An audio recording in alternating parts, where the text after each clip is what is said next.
नमस्कार दोस्तों, सत श्री अकाल सभी को। मेरा नाम है सुशील और आज हम लोग पंजाब एक्साइज इंस्पेक्टर 2021 के क्वेश्चन पेपर में पूछे गए मैथ्स के क्वेश्चंस को सॉल्व करेंगे।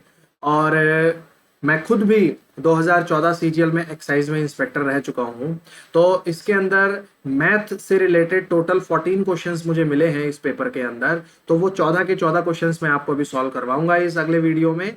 तो अंत तक बने रहिएगा और सभी क्वेश्चंस को समझिएगा। चलिए पहला क्वेश्चन शुरू करते हैं। देखिए पहले क्वेश्चन में क्या कह रहा है, what is the greatest 5 digit number exactly divisible by 279। 5 digit का ग्रेटेस्ट नंबर, सबसे बड़ा नंबर क्या होगा जो 279 से डिवाइड होगा। तो देखिए इस क्वेश्चन को करने का क्या तरीका रहेगा, आप 5 डिजिट का ग्रेटेस्ट नंबर लिखिए, वो होगा 5 टाइम्स 9, 99999। आप जानते हैं 5 डिजिट का सबसे बड़ा नंबर होगा। ठीक है, इसको आप 279 से डिवाइड करना शुरू करिए। ये 279 से पहले कितने पे चला जाएगा, 3 पे चला जाएगा। तो 9 3 27, 7 2 7 21 2 23, 3 2 3 दूनी 6 और 2 8। ये कितना आ जाएगा भैया आपका 261। ऊपर से 9 नीचे उतार लीजिए। उसके बाद ये आपका चला जाएगा कितने पे, 6 पे चला जाएगा आई थिंक। हाँ 6 पे चला जाएगा आई थिंक, 6 पे चला जाएगा।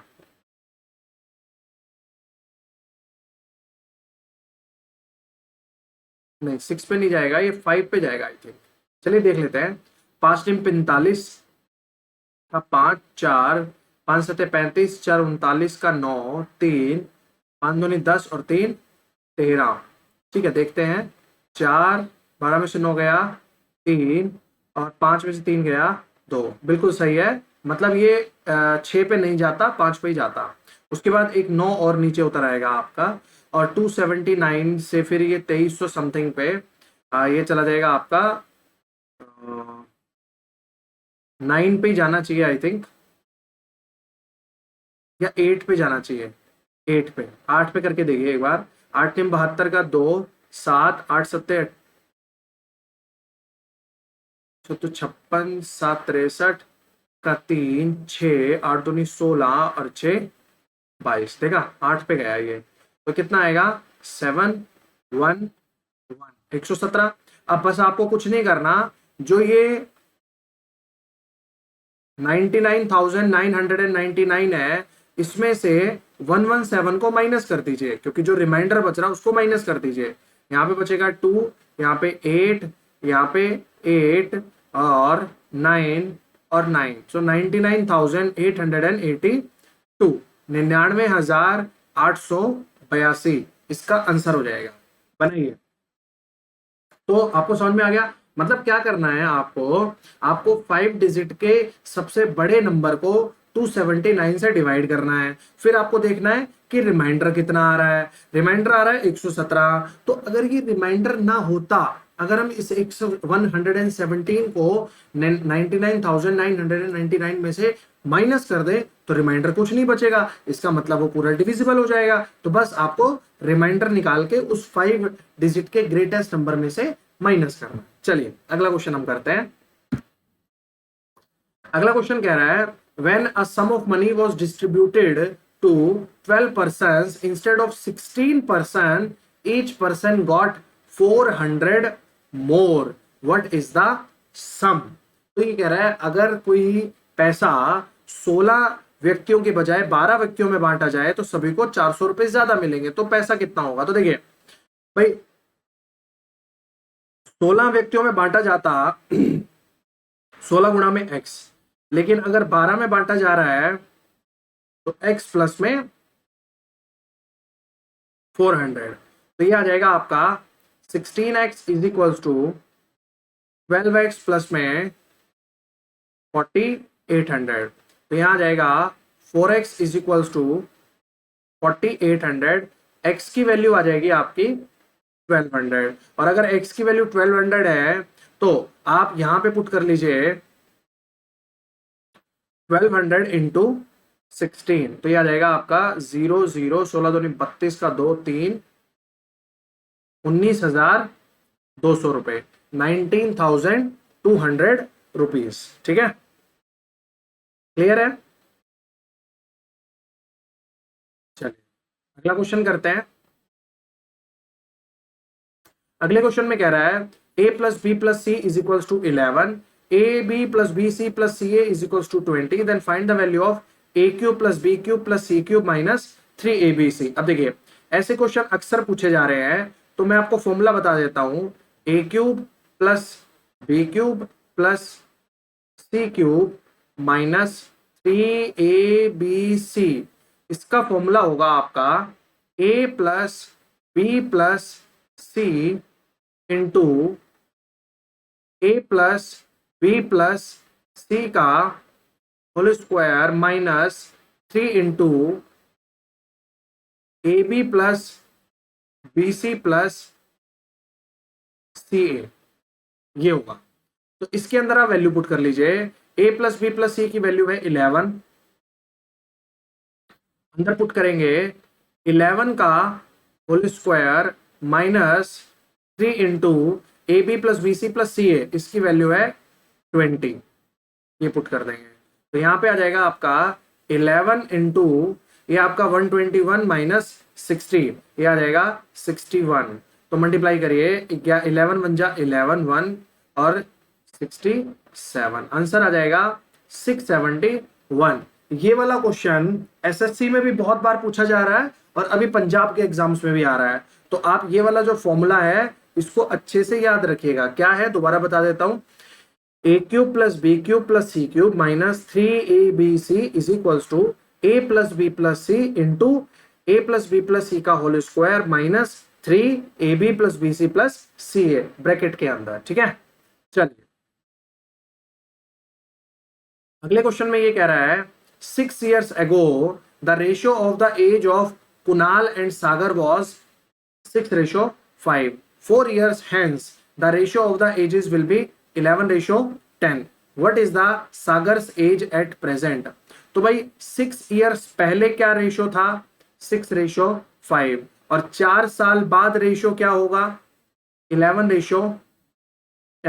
अब आप ये देखिए इसमें डिफरेंस कितने का आ रहा है, 5 का, इसमें भी डिफरेंस कितने का आ रहा है, 5 का, और ये रेशियो आपस में कितने साल के गैप पे बना हुआ है, 6 साल पहले 4 साल बाद, यानी कितने साल के गैप पे बना हुआ है, 10 साल के गैप पे बना हुआ है। तो 5 की वैल्यू कितने के बराबर हो जाएगी, 10 के बराबर। 1 यूनिट की वैल्यू आ जाएगी यहां से 2 के बराबर। तो 6 की वैल्यू हो जाएगी 12 और 5 की वैल्यू हो जाएगी 10 साल। लेकिन ये तो 6 साल पहले की बात है, आपसे वो सागर की प्रेजेंट एज पूछ रहा है। तो वो 6 साल पहले अगर 10 साल का था तो आज वो 10 जमा में 6, 16 साल का हो जाएगा। कितने साल का हो जाएगा, 16 साल का हो जाएगा। बनाइए। चलिए अगला क्वेश्चन ये देखिए, इसमें कह रहा है 14% of 14 plus 28% of 28 plus 92% of 96 minus 15% of 85, इसकी वैल्यू बतानी थी। तो देखो यार ये तो पूरा का पूरा कैलकुलेटिव क्वेश्चन है, ये तो आप लोगों को गुणा भाग जोड़ घटा आता ही है, आप लोग कर ही लेंगे इस क्वेश्चन को। तो भाई 14% ऑफ 14 मतलब 14/100 into 14 plus 28/100 into 28 plus 92/100 into 96 minus 15/100 into 85, ये तो आ जाएगा आपका यहाँ पे 1.96 प्लस में 28 का स्क्वायर करेंगे आप, 8 8 64, 4 6 8 दूनी 16 दूनी 32, 6 38 का 8 3 2 दूनी 4 3 7, 7.84 प्लस में ये 92 और 96 को मल्टीप्लाई करेंगे, ये आप लोग कर लीजिएगा 92 और 96 को मल्टीप्लाई। ठीक है, मैं डायरेक्ट लिख देता हूं, ये आ जाएगा 88.32, 88.32 माइनस और 15 एंड 85 को मल्टीप्लाई करेंगे आप, ये आ जाएगा आपका 12.75, 12.75। बस अब इसको आप सॉल्व कर लीजिए। ठीक है, इसको सॉल्व करेंगे, देखो यूनिट डिजिट सब में 7 दे रखा है, ऐसे यूनिट डिजिट से तो ये पिक होगा नहीं। ये वाला ऑप्शन कट गया, ये वाला ऑप्शन कट गया, ठीक है, क्योंकि देखो 1 और 7 8 और 96, और 96 में से 12 माइनस करेंगे तो आपका 84 या 85 के नियर बाय समथिंग ये आएगा आपका। तो एक एक और समथिंग पॉइंट, ये वाला आंसर आएगा 85.37 आएगा। आप क्रॉस चेक भी कर लीजिएगा।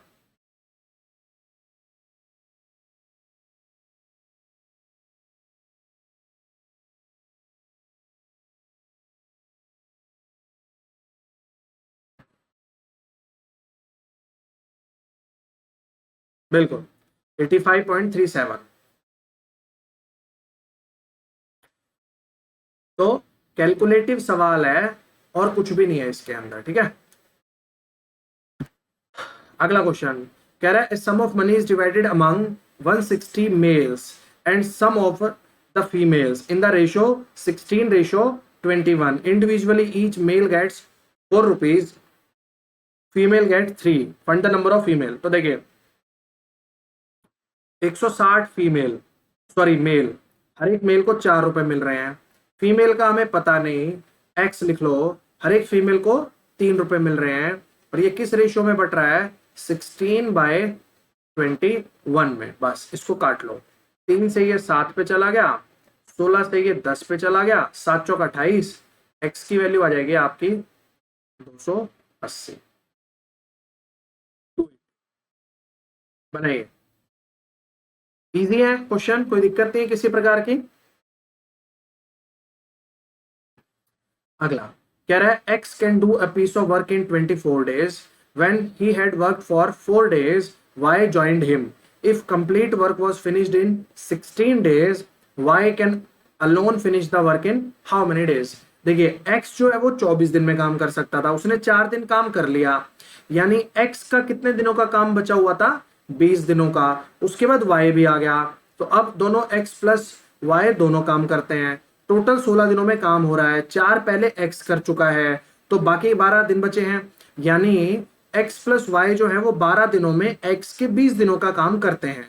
इसको सॉल्व कर लेंगे आप, 4 से 5 पे कट गया, 3 पे चला गया, ये आ जाएगा आपका 5x minus 3x is equals to 3y। तो x अपॉन में y की वैल्यू आ जाएगी 3/2, ठीक है। x और y का रेशियो आ जाएगा आपका 3 and 2 एफिशिएंसीज का। अब अगर आपको टोटल वर्क निकालना है तो x 24 दिनों में कर सकता था, तो 3 into 24, टोटल वर्क कितना हो गया 72। ये 3 कहां से आया, x की efficiency, efficiency into total number of days is total work. 3 की एफिशिएंसी से 24 दिनों में कर सकता है, यानी वर्क होगा 72। y अकेला 2 की एफिशिएंसी से कितने दिनों में करेगा, 36 दिनों में करेगा, 36 डेज में करेगा, हाँ या ना। चलिए कमेंट करके बताइएगा। अगला क्वेश्चन, इफ 2 men और 6 women और 4 boys can finish a work in 99 days, how many days will a man, a woman and a boy together take to finish the same work। तो देखिए 2 men 6 women और 4 boys, आप क्या करिए 2 6 4 इसका LCM ले लीजिए, इसका एलसीएम आएगा 12, 12 को 2 से डिवाइड करिए, इसकी एफिशिएंसी 6 से डिवाइड करिए 2, और यहाँ पे 3। तो किसी से भी वर्क निकाल लीजिए आप, जैसे 2 इंटू मैन की एफिशिएंसी कितनी है 6, इंटू में कितने दिनों में 99 डेज में, ये हो गया टोटल वर्क आपका। अब आपको बताना है 1 मैन 1 वुमेन 1 बॉय, 1 मैन की एफिशिएंसी है 6, वुमेन की 2, बॉय की 3, 3 और 2 5 और 6 11, 11 से ये 9 पे कट जाएगा, ये आ जाएगा आपका 6 दूनी 12, 12 निम्मे 108। तो टोटल कितने दिनों में काम हो जाएगा, 108 दिनों में काम हो जाएगा, ठीक है। अगला क्वेश्चन, अगले क्वेश्चन में कह रहा है कि a man in a train noticed that he can count 21 telephone posts in 1 minute if they are known to be 50 meter apart, then what is the speed train traveling। देखो 21 post, 1 2 3 4 ऐसे करते करते 21 post हैं। तो देखो actually में distance 20 होंगी, क्योंकि एक ऐसे 1 2 3 4 5 6 ऐसे करके 20 डिस्टेंस होंगी, और हब के सबके बीच में डिस्टेंस कितना है 50। तो 20 गुणा में 50 इतना टोटल डिस्टेंस होगा मीटर में। और ये 1 मिनट में, 1 मिनट का मतलब है 60 सेकेंड। 0 से 0 कट जाएगा, ये 3 पे कट जाएगा, ये आ जाएगा 50/3 मीटर पर सेकेंड। लेकिन आपसे स्पीड मांगी गई है किलोमीटर पर आवर में, तो 50/3 किलोमीटर पर आवर बनाने के लिए 18/6 से मल्टीप्लाई कर देंगे, नहीं 18/5 से, माफ कीजिएगा, 18/5 से मल्टीप्लाई कर देंगे। 5 से ये 10 पे कट जाएगा, और 3 से ये 6 पे कट जाएगा, और ये आ जाएगा 60 किलोमीटर पर आवर, 60 किलोमीटर प्रति घंटा। बनाइए।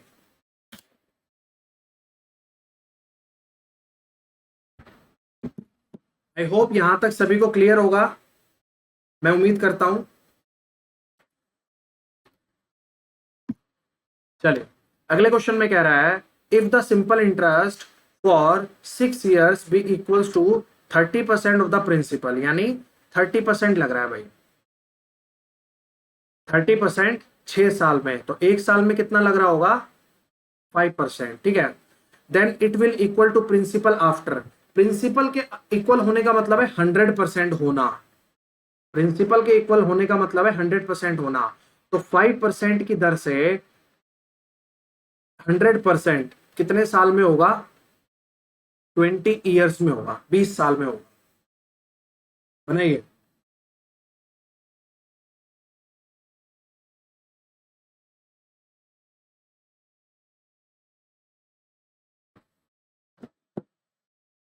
चलिए अगला क्वेश्चन, इसमें कह रहा है, a sum of money at compound interest double itself in 15 years, it will become 8 times of itself in. देखिए कंपाउंड इंटरेस्ट की एक खास बात होती है, जैसे मान लीजिए वो स्टार्टिंग में 1 था, तो अब ये कह रहा है कि डबल हो जाएगा, डबल 1 का डबल कितना हो जाएगा 2, कितने साल में हो जाएगा 15 years में हो जाएगा।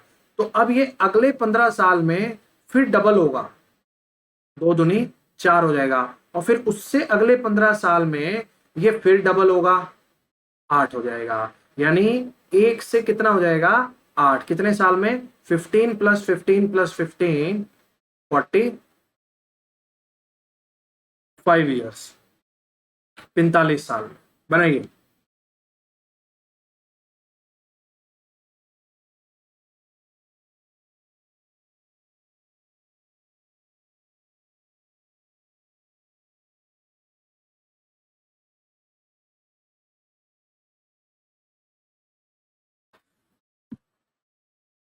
अगला question, a circular road runs around a circular garden.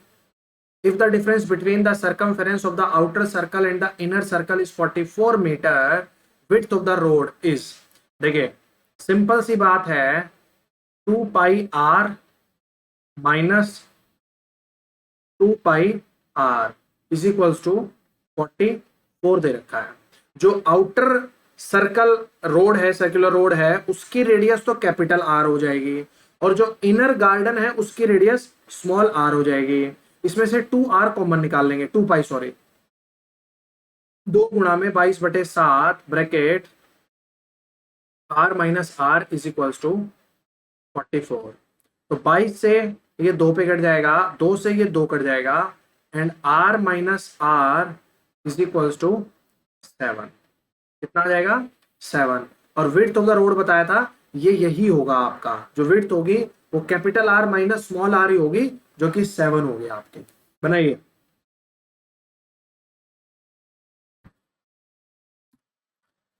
अगला क्वेश्चन देखिए, सेकंड लास्ट क्वेश्चन है, Vijay travels 12 kilometre southward and then turn right travel 10 kilometre, then turn right travel 12 kilometre, how far is Vijay from the starting point. तो देखिए यहां है वो starting है, मान लीजिए, तो 12 किलोमीटर साउथ की तरफ चलता है नीचे, उसके बाद राइट मुड़ता है, राइट यानी इधर मुड़ता है, फिर 10 किलोमीटर वो राइट की तरफ चलता है, फिर से राइट मुड़ता है, फिर 12 किलोमीटर चलता है, तो ये यहाँ 12 किलोमीटर चल दिया। तो अब ये देखिए आप, स्टार्टिंग से एंडिंग पॉइंट के बीच में कितना किलोमीटर है, 10 किलोमीटर। तो आंसर क्या होगा, 10 किलोमीटर। उसके बीच में 10 किलोमीटर की दूरी है, ये वाली 10 किलोमीटर की दूरी है बस बीच में उसके।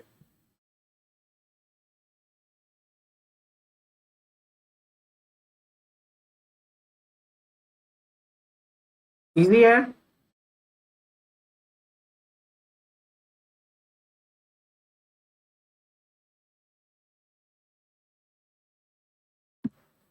लास्ट क्वेश्चन, इसमें कह रहा है swimming pool is 9 metre wide and 12 metre long and 1 metre deep on the shallow side and 4 metre deep on the deeper side, find the volume. तो देखिए कुछ ऐसा बनेगा इसका डायग्राम।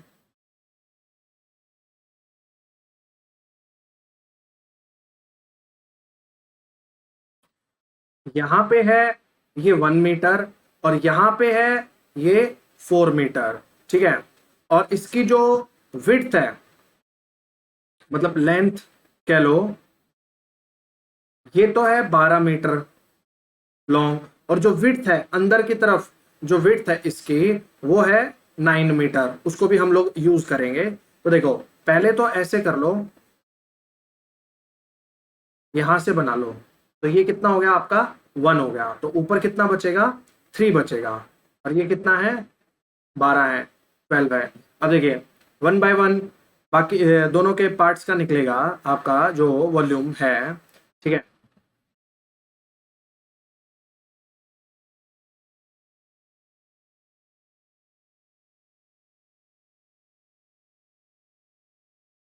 देखिए नीचे जो बन गया ये तो आपका क्यूबॉइड बन गया, क्यूबॉइड। तो क्यूबॉइड का वॉल्यूम होगा L into b into h, 12 into 1 into 9, तो ये तो आ गया आपका 108। अब ऊपर वाले ट्राइंगल का आपको वॉल्यूम निकालना है। ट्राइंगल का वॉल्यूम जो होगा वो होगा आपका एक तरीके से बेस एरिया इंटू हाइट। तो बेस एरिया यहाँ पे देखो ये 90 डिग्री एंगल बनेगा, 3 इंटू बेस एरिया होगा 1/2 इंटू 3 इंटू 12 और इंटू हाइट, हाइट जो वो अंदर की तरफ जा रही है 9, ठीक है। 2 से ये 6 पे कट जाएगा और 6 निम 72, 72 गुणा में 3 करके इसमें जोड़ देंगे, या 6 18, और ये आ जाएगा आपका 162। तो 8 और 2 10 की 0, 1 7 2, आंसर कितना आ गया आपका 270। कितना आंसर आ गया 270। तो भाई इसी के साथ आपका जो ये एक्सरसाइज के पेपर में पूछे गए क्वेश्चंस हैं ये खत्म होते हैं। मुझे उम्मीद है आपको सारे क्वेश्चन समझ में आए होंगे। अगर कोई क्वेश्चन समझ में नहीं आया हो तो आप कमेंट सेक्शन में उस क्वेश्चन का नंबर या उसकी फोटो छोड़ दीजिएगा, मैं आपको दोबारा से रिपीट कर दूंगा। थैंक यू सो मच, बहुत बहुत धन्यवाद, बाय बाय, टेक केयर। पढ़ते रहिए, बढ़ते रहिए इलेक्ट्रिक इंग्लिश के यूट्यूब के चैनल के साथ और एप्लीकेशन के साथ जुड़े रहिए। तो ਆਪਾਂ ਹੁਣ ਰੀਜ਼ਨਿੰਗ ਸੈਕਸ਼ਨ ਵੱਲ ਮੂਵ ਕਰਦੇ ਹਾਂ, ਠੀਕ ਹੈ। ਜੋ ਵੀ ਰੀਜ਼ਨਿੰਗ ਦੇ ਕੁਐਸਚਨ ਸੀਗੇ ਜੀ, ਫਸਟ ਕੁਐਸਚਨ ਹੈ ਆਪਣਾ, ਜੋ ਫਸਟ ਕੁਐਸਚਨ ਸੀਗਾ ਜੀ ਉਹ ਆਪਣਾ ਨੰਬਰ ਸੀਰੀਜ਼ ਬੇਸ ਕੁਐਸਚਨ ਸੀਗਾ ਜੀ। Question Ki C 7 26 63 124 215 and 342। Next number ਆਪਾਂ ਫਾਈਂਡ ਕਰਨਾ ਸੀ, ਠੀਕ ਹੈ। ਦੇਖੋ ਜੰਪ ਛੋਟੇ ਨੇ ਤਾਂ ਆਪਾਂ ਕੀ ਕਰਾਂਗੇ, ਸਭ ਤੋਂ ਪਹਿਲਾਂ ਡਿਫਰੈਂਸ ਦੇਖਾਂਗੇ ਜੀ। ਉਰੇ ਕਿੰਨੇ ਦਾ ਡਿਫਰੈਂਸ ਹੈ 19 ਦਾ ਡਿਫਰੈਂਸ ਹੈ, ਫਿਰ 37 ਦਾ ਡਿਫਰੈਂਸ ਹੈ। ਉਸ ਤੋਂ ਬਾਅਦ ਅਗਰ ਆਪਾਂ ਦੇਖੀਏ ਆਪਣੇ ਕੋਲ 61 ਦਾ ਡਿਫਰੈਂਸ ਹੈ, ਠੀਕ ਹੈ ਜੀ। ਉਸ ਤੋਂ ਬਾਅਦ ਅਗਰ ਆਪਾਂ ਦੇਖੀਏ ਆਪਣੇ ਕੋਲ ਕਿੰਨੇ ਦਾ ਡਿਫਰੈਂਸ ਹੈ 91 ਦਾ ਡਿਫਰੈਂਸ ਹੈ, ਠੀਕ ਹੈ ਜੀ। ਉਸ ਤੋਂ ਬਾਅਦ ਅਗਰ ਆਪਾਂ ਦੇਖੀਏ ਤਾਂ ਆਪਣੇ ਕੋਲ 137 ਦਾ ਡਿਫਰੈਂਸ ਹੈ, ਠੀਕ ਹੈ ਜੀ। ਉਸ ਤੋਂ ਬਾਅਦ 137 ਦਾ ਡਿਫਰੈਂਸ ਹੈ, ਠੀਕ ਹੈ ਜੀ। ਸੌਰੀ 137 ਨਹੀਂ 127 ਦਾ ਡਿਫਰੈਂਸ ਹੈ, ਠੀਕ ਹੈ। ਇੱਥੋਂ ਕੋਈ ਲੌਜਿਕ ਕਲੀਅਰ ਹੁੰਦਾ ਆਪਾਂ ਨੂੰ ਦੱਸੋ? ਇੱਥੋਂ ਕੋਈ ਲੌਜਿਕ ਨਹੀਂ ਕਲੀਅਰ ਹੋ ਰਿਹਾ ਤਾਂ ਫਰਦਰ ਡਿਫਰੈਂਸ, ਜਦੋਂ ਵੀ ਡਿਫਰੈਂਸ ਦੇ ਵਿੱਚ ਇੱਕ ਵਾਰ ਲੌਜਿਕ ਨਾ ਕਲੀਅਰ ਹੋਵੇ ਤਾਂ ਫਰਦਰ ਡਿਫਰੈਂਸ ਲੈ ਲਓਗੇ। ਤਾਂ 18 ਦਾ ਡਿਫਰੈਂਸ ਆ ਰਿਹਾ, ਨੈਕਸਟ ਟਾਈਮ ਕਿੰਨਾ ਆ ਰਿਹਾ ਜੀ 24 ਦਾ ਆ ਰਿਹਾ, ਉਸ ਤੋਂ ਅਗਲੀ ਵਾਰ 30 ਦਾ। ਹੁਣ ਡਿਫਰੈਂਸ ਕਲੀਅਰ ਹੋਣ ਲੱਗ ਗਿਆ ਕਿ 6 ਵੱਧ ਰਿਹਾ, ਠੀਕ ਹੈ। ਤਾਂ ਨੈਕਸਟ ਟਾਈਮ 36, ਠੀਕ ਹੈ ਜੀ। ਨੈਕਸਟ ਟਾਈਮ ਕਿੰਨਾ ਆ ਗਿਆ 36 ਆ ਗਿਆ। ਤਾਂ ਉਸ ਤੋਂ ਅਗਲੀ ਵਾਰ ਜੋ ਡਿਫਰੈਂਸ ਰਹੂਗਾ ਕਿੰਨੇ ਦਾ ਰਹੂਗਾ 42 ਦਾ। ਇਟ ਮੀਨਸ ਜੋ ਆਹ ਡਿਫਰੈਂਸ ਹੈ ਕਿੰਨੇ ਦਾ ਬਣਨਾ ਚਾਹੀਦਾ 7 and 2 9, 169 ਦਾ ਡਿਫਰੈਂਸ ਬਣਨਾ ਚਾਹੀਦਾ। ਅਗਰ ਇਹ 169 ਦਾ ਡਿਫਰੈਂਸ ਹੋਊਗਾ ਤਾਂ 342 ਚ ਜਦੋਂ ਆਪਾਂ 169 ਐਡ ਕਰਾਂਗੇ ਤਾਂ ਆਪਣੇ ਕੋਲ ਜੋ ਬਣੂਗਾ ਉਹ ਕਿੰਨਾ ਬਣੂਗਾ 511, ਦੈਟ ਮੀਨਸ ਡੀ ਆਪਸ਼ਨ। ਠੀਕ ਹੈ ਜੀ, ਕਲੀਅਰ ਹੋ ਗਿਆ ਸਾਰਿਆਂ ਨੂੰ। ਤਾਂ ਇਹ ਚੀਜ਼ ਆਪਾਂ ਨੂੰ ਗਿਵਨ ਸੀ, ਜੇ ਆਪਾਂ ਨੇ ਡਿਫਰੈਂਸ ਦੇਖਣਾ ਸੀ, ਡਿਫਰੈਂਸ ਤੋਂ ਅੱਗੇ ਡਿਫਰੈਂਸ। ਨੈਕਸਟ ਕੁਐਸਚਨ ਤੇ ਚੱਲਦੇ ਹਾਂ। ਤਾਂ ਹੁਣ ਜੋ ਕੁਐਸਚਨ ਹੈ ਜੀ, ਇਹ ਇੱਕ ਅਲਫਾਬੈਟ ਸੀਰੀਜ਼ ਜਾਂ ਇਸ ਨੂੰ ਲੈਟਰ ਸੀਰੀਜ਼ ਕਿਹਾ ਜਾਂਦਾ ਹੈ, ਲੈਟਰ ਸੀਰੀਜ਼ ਦਾ ਕੁਐਸਚਨ ਹੈ। ਦੇਖੋ ਜੀ MNOLRIV,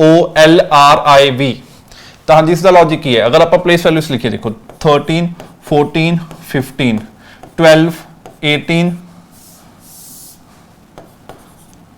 9 22। ਨੈਕਸਟ ਨੰਬਰ ਆਪਾਂ ਦੱਸਣਾ ਹੈ। ਹਾਂਜੀ ਦੱਸੋ ਕੀ ਲੌਜਿਕ ਹੋ ਸਕਦਾ ਹੈ।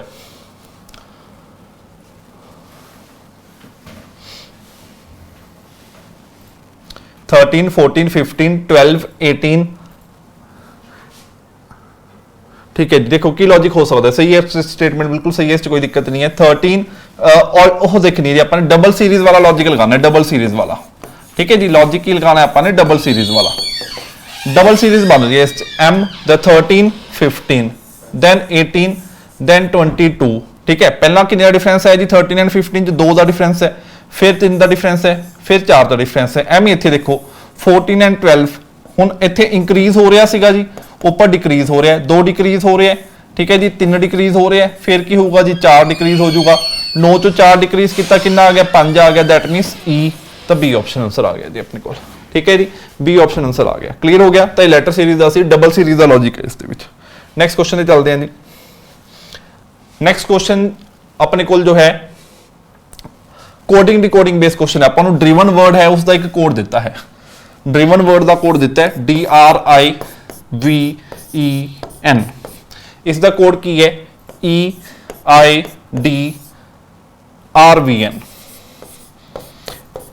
ठीक है जी, RVN। हूँ आपने BEGUM का कोड फाइंड करना है।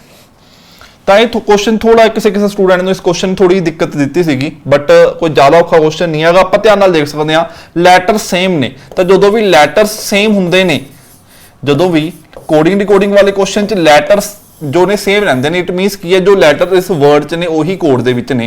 तो हमेशा की लॉजिक हुंदा है, जंबलिंग का लॉजिक हुंदा है, हमेशा जंबलिंग का लॉजिक हुंदा है जी। ठीक है जी, तो आप जंबलिंग का लॉजिक लगा के देखते हैं। देखो अगर आप ध्यान नाल देखिए, डी उरे चला गया, आर उरे चला गया, ठीक है जी, वी उरे चला गया, एन उरे चला गया, ई ऊपर गया, आई उरे गया। तो कुछ लॉजिक समझ आता है, ध्यान नाल देखो कुछ लॉजिक समझ आता है। कुछ स्टूडेंट कहते हैं जी हाँ ठीक है इस तरह हो सकता है, अगर आप इन्हां दी वैल्यूज लिख दीए 1 2 3 4 5 6। ठीक है, तो 5 उरे चला गया जी। ठीक है जी, 5 उत्थे चला गया। ठीक है, उस तो बाद देखिए 3 उत्थे चला गया। ठीक है जी, देन 1 देन 2 देन 4 देन 6। पहला सारे ऑड नंबर, फिर सारे even number. Odd number decreasing order च ने, ईवन नंबर इंक्रीजिंग ऑर्डर च ने। इत्थे जे मैं ये लॉजिक लगाने की कोशिश करा तो मैं पहला सारे ऑड नंबर लिखूंगा डिक्रीजिंग ऑर्डर। इट मीनस मैंने 5 उरे लिखना पऊगा, 5 उरे लिखना पऊगा। दैट मीनस कोड एम तो स्टार्ट होंदा होवे, लॉजिक कोई गलत नहीं है, लॉजिक सही है। बट अगर आप देखिए एम तो स्टार्ट होने वाला कोई ऑप्शन ही नहीं, तो इट मीनस ये लॉजिक फॉलो नहीं करूगा। लॉजिक तो सही सी, बट ये अकॉर्डिंग अपना आंसर नहीं बनता कोई, तो अपन कुछ होर चीज़ सोचनी पऊगी। ठीक है ना, तो इस तरीके ना तो किसी किसी स्टूडेंट ने इस क्वेश्चन ने थोड़ी दिक्कत दी थी। बट अगर आप एक चीज़ होर ध्यान नाल देखिए, आह दोनों वोवल ने, ये दोनों की ने वोवल्स ने, और ये चारों की ने कॉन्सोनेंट्स ने, चारों की ने कॉन्सोनेंट्स। ठीक है जी, वोवल उन्होंने रिवर्स करके लिखता, जेड़ा वोवल पहला आया सी उन्होंने दूसरे नंबर ते लिखिया, जेड़ा बाद दे विच आया सी उन्होंने पहले नंबर ते लिखिया। तो उरे देखो जी वोवल की ने, एक आई है और एक यू है। दैट मीन्स यू दूसरे नंबर ते आने वाला वोवल पहला लिखूंगा, फिर सैकेंड वाला लिखूंगा, तो यू ई बन गया। उस तो बाद सारे कॉन्सोनेंट्स लिखे ने, बट कॉन्सोनेंट उसी ऑर्डर च लिखे ने जिस ऑर्डर च आ रहे हैं। डी पहला आया, फिर आर, फिर वी, फिर एन। ठीक है जी, इट मीन इत्थे भी कॉन्सोनेंट्स एम लिखांगे जी। बी आऊगा जी पहला, तो फिर की आऊगा, जी आ जाऊगा, फिर की आ जाऊगा, एम आ जाऊगा। तो U E B G M, that means D option. ठीक है, लॉजिक तुहानूं क्लीयर हो गया सी। अगर आप देखते यू नूं पहले नंबर ते लैके जाना सी, यू नूं पहले नंबर ते वाला इक्को ही ऑप्शन सी, डी, और यही अपना आंसर सी। ठीक है, ਨੈਕਸਟ ਦੇਖੋ ਜੀ, ਅਗੇਨ ਕੋਡਿੰਗ ਡੀਕੋਡਿੰਗ ਦਾ ਕੁਐਸਚਨ ਹੈ। ਆਪਾਂ ਨੂੰ ਇੱਕ ਵਰਡ ਗਿਵਨ ਹੈ ਸਵਿਚ, SWITCH, TVJSDG, ठीक है जी, ये कोड गिवन है ਆਪਾਂ ਨੂੰ।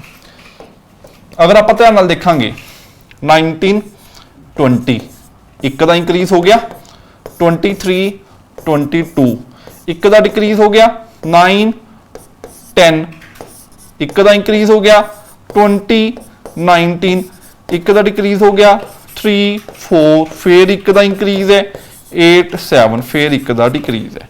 तो ऑल्टरनेटिवली 1 एंड +1 एंड -1 हो रहे हैं, ठीक है जी। तो आपने कहा which word would be written as, कहना किहड़े वर्ड नूं लिख सकते हैं, तो उन्हें कोड दिता, हुण ये ध्यान रखना है CQFZE, ठीक है। तो हुण आपां ने बैक जाना है पिछे नूं। अगर आप कोड देख रहे सी तो +1 हो रहा सी, इनू अगर डी कोड करना है तो इधर नूं जावांगे तो -1 होगा, दैट मीनस की आऊगा B आऊगा, फिर इत्थे +1 होगा, हाँ जी। Q तो बाद की आंदा हुंदा है आर आंदा हुंदा तो आर आ जाऊगा जी, ठीक है। BR तो आह ऑप्शन तो बाहर हो गया, BR आगे देख लेने जी, फिर की होगा जी -1 होगा तो E आऊगा, BRE वाला कला C ऑप्शन है, ये भी बाहर हो गया, ये भी बाहर हो गया, ठीक है। बनूगा कि इस फिर आप +1 कर देना तो A आऊगा, फिर इस -1 कर देना तो D आऊगा, ठीक है। क्लियर हो गया। तो जो डी कोड करते होंगे तो कोडिंग नालों को उल्टा ऑपरेशन लगा देना होना, क्योंकि अगर इधर +1 कर रहे थे तो पिछे ਨੂੰ जाके -1 करांगे, ठीक है जी। चलो नेक्स्ट क्वेश्चन ही चलते हैं। अगेन कोडिंग डिकोडिंग का क्वेश्चन है, तुम देख सकते हो कि 3 क्वेश्चन सीधा सीधा कोडिंग डिकोडिंग चो ही पाए गए हैं, ठीक है। 3 क्वेश्चन सीधा सीधा कोडिंग डिकोडिंग चो। इन सर्टेन कोडेड लैंग्वेज 3 5 7 9 6, इसका कोड है 4 4 8 8 7 +1, बहुत सेम लॉजिक -1 +1 -1 +1, एक ही लॉजिक ते 2 क्वेश्चन पा दिते जी, ठीक है। बट हुण उन्हें सीधा कोड पूछे, पिछले क्वेश्चन जो उन्हें डी कोड पूछा सीगा जी, हुण कोड पूछे तो इस +1 करांगे 5 आऊगा, फिर -1 करांगे 5 आऊगा, तो 5 पहला ऑप्शन तो बाहर हो गया, फिर +1 करांगे जी तो 9 आऊगा, 5 9 5 9 तो ये ऑप्शन भी बाहर हो गया, फिर आप -1 करांगे तो 1 आऊगा, 5 9 1 ये भी बाहर हो गया, आंसर किया गया B ऑप्शन, ठीक है जी। और अगले बार फिर +1 कर देना सी तो 4 आ जाना सी, और वही आंसर आ रहे, ठीक है। समझ आया ना। तो यही क्वेश्चन का आंसर बन गया जी अपने को, ठीक है जी। नेक्स्ट देखो, ब्लड रिलेशन के क्वेश्चन आया जी अपने को, पॉइंटिंग वाला क्वेश्चन है। दीपक सैड टू नितिन, कहना जी दीपक ने नितिन नूं कहा कि कह जी the boy playing football is the younger of 2 brothers of the daughter of my father's wife. हुण क्वेश्चन को किवें करना है, मेरे फादर दी वाइफ कौन होगी जी, माई मदर, तो एदी जगह ते फादर दी वाइफ की जगह ते लिख सकता माई मदर, ठीक है। डॉटर ऑफ माई मदर, मेरे मदर दी डॉटर, मैं एक बॉय हाँ, ठीक है। दीपक गल कर रहा है, दीपक एक बॉय होगा, तो एक बॉय जो ये गल कह रहा है कि मेरे मम्मी दी कुड़ी, तो किहदी गल कर रहे हैं जी, वो अपनी भैन की गल कर रहे हैं, दैट मीनस माई सिस्टर। इस तरीके का क्वेश्चन सॉल्व करना, डायग्राम बनाने की जरूरत नहीं है, माइंड च क्वेश्चन हो जाएगा इस तरीके नाल थोड़ा ये, ठीक है जी। 2 ब्रदर्स ऑफ मतलब मेरी भैन दे 2 भरा, ठीक है। हुण देखो ये मेरी भैन है जी, ये 2 भरा, एक तो मैं आप ही होऊंगा और एक जो साडे दोनों का भरा हो गया, ठीक है। The that boy playing football is younger okay. हम क्वेश्चन का स्टेटमेंट समझने की कोशिश करो।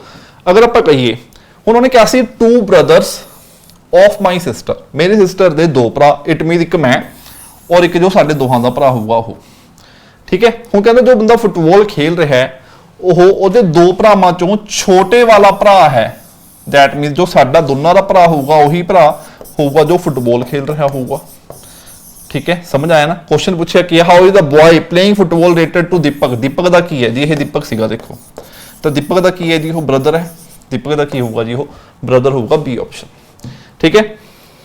चलो नेक्स्ट क्वेश्चन पे। Vijay travelled 12 kilometre south and then turn right, कहना जी साउथ वाल गया 12 किलोमीटर, कितों भी चलिया, ठीक है जी, कितों भी चलता है वो, और नीचे नू साउथ वाल दैट मीनस नीचे नू जांदा है 12, फिर उत्थों की मुड़ जाता है जी वो राइट, साउथ वाला राइट इधर जाऊगा और कितना मूव करता है 10 किलोमीटर मूव करता है। फिर उत्थों राइट मुड़ता है तो इधर ਨੂੰ ਗਿਆ ਸੀ ਇਹਦਾ ਰਾਈਟ फिर ਉੱਪਰ ਨੂੰ ਹੋਊਗਾ और कितना मूव करूगा 12 मूव करूगा जी। हाउ फार कितनी दूर पहुंच गया, तो आप ध्यान नाल देखिए एक रैक्टेंगल बनता है तो कितनी दूर है जी, क्योंकि उरे पहुंच चुके उरों चलिया सी तो कितनी दूर है जी वो। बहुत ही ज़्यादा ईजी क्वेश्चन सीगा 10 किलोमीटर। ये क्वेश्चन तुसी सिंपली ऑरली भी कर सकते हो, देखो किमें कर सकते हो, ध्यान नाल देखना है। एक गल याद रखनी है, जो आप एक बार लैफ्ट मुड़ते हैं और एक बार राइट मुड़ते हैं तो आप सेम डायरैक्शन च पहुंच जाते हैं। इसका मीनिंग की है, मैं नॉर्थ वाल फेस कर रहा सी, इत्थों मैं लैफ्ट मुड़िया इधर ਨੂੰ जाऊंगा, इत्थों मैं राइट जाऊंगा तो ऊपर ਨੂੰ जाऊंगा। तो नॉर्थ वाल पहला फेस कर रहा सी, नॉर्थ वाल ही फिर फेस कर रहा सी, ठीक है जी। तो जो एक लैफ्ट एक राइट मुड़ते हैं तो सेम डायरैक्शन चले जाते हैं, बट जो दो सेम डायरैक्शन दो सेम साइड्स से जाते हैं तो हमेशा ओपोजिट डायरैक्शन च पहुंच जाते हैं, ओपोजिट डायरैक्शन च। मीनिंग की है कि अगर मैं नॉर्थ वाल जा रहा सी, नॉर्थ वाल जा रहा सी, इत्थों राइट मुड़िया इत्थों फिर राइट मुड़ गया तो हुण किधर नूं जाण लग गया साउथ वाल। पहला किधर जा रहा सी नॉर्थ वाल, ओपोजिट डायरैक्शन च पहुंच गया। इन्हीं क्वेश्चन च यही गल कही है, ध्यान नाल देखना है। साउथ वाल जा रहा सी, एक राइट मुड़िया, ठीक है जी, फिर राइट मुड़िया, ठीक है। तो हुण ध्यान नाल अपने माइंड च तुहाडे कोल प्रैक्टिस अच्छी होगी तो तुसीं कर सकदे हो कि जदों मैं साउथ वाल जा रहा हूँगा नीचे नूं, ठीक है जी, फिर मैं राइट मुड़ूंगा फिर राइट मुड़ूंगा, ठीक है, तो मैं उही डायरैक्शन च उपर नूं जाण लग जाऊंगा, ठीक है। नीचे नूं मैं 12 जा रहा सी, फिर राइट मुड़ के मैं 10 गया, फिर मैं उपर नूं फिर 12 जाण लग गया।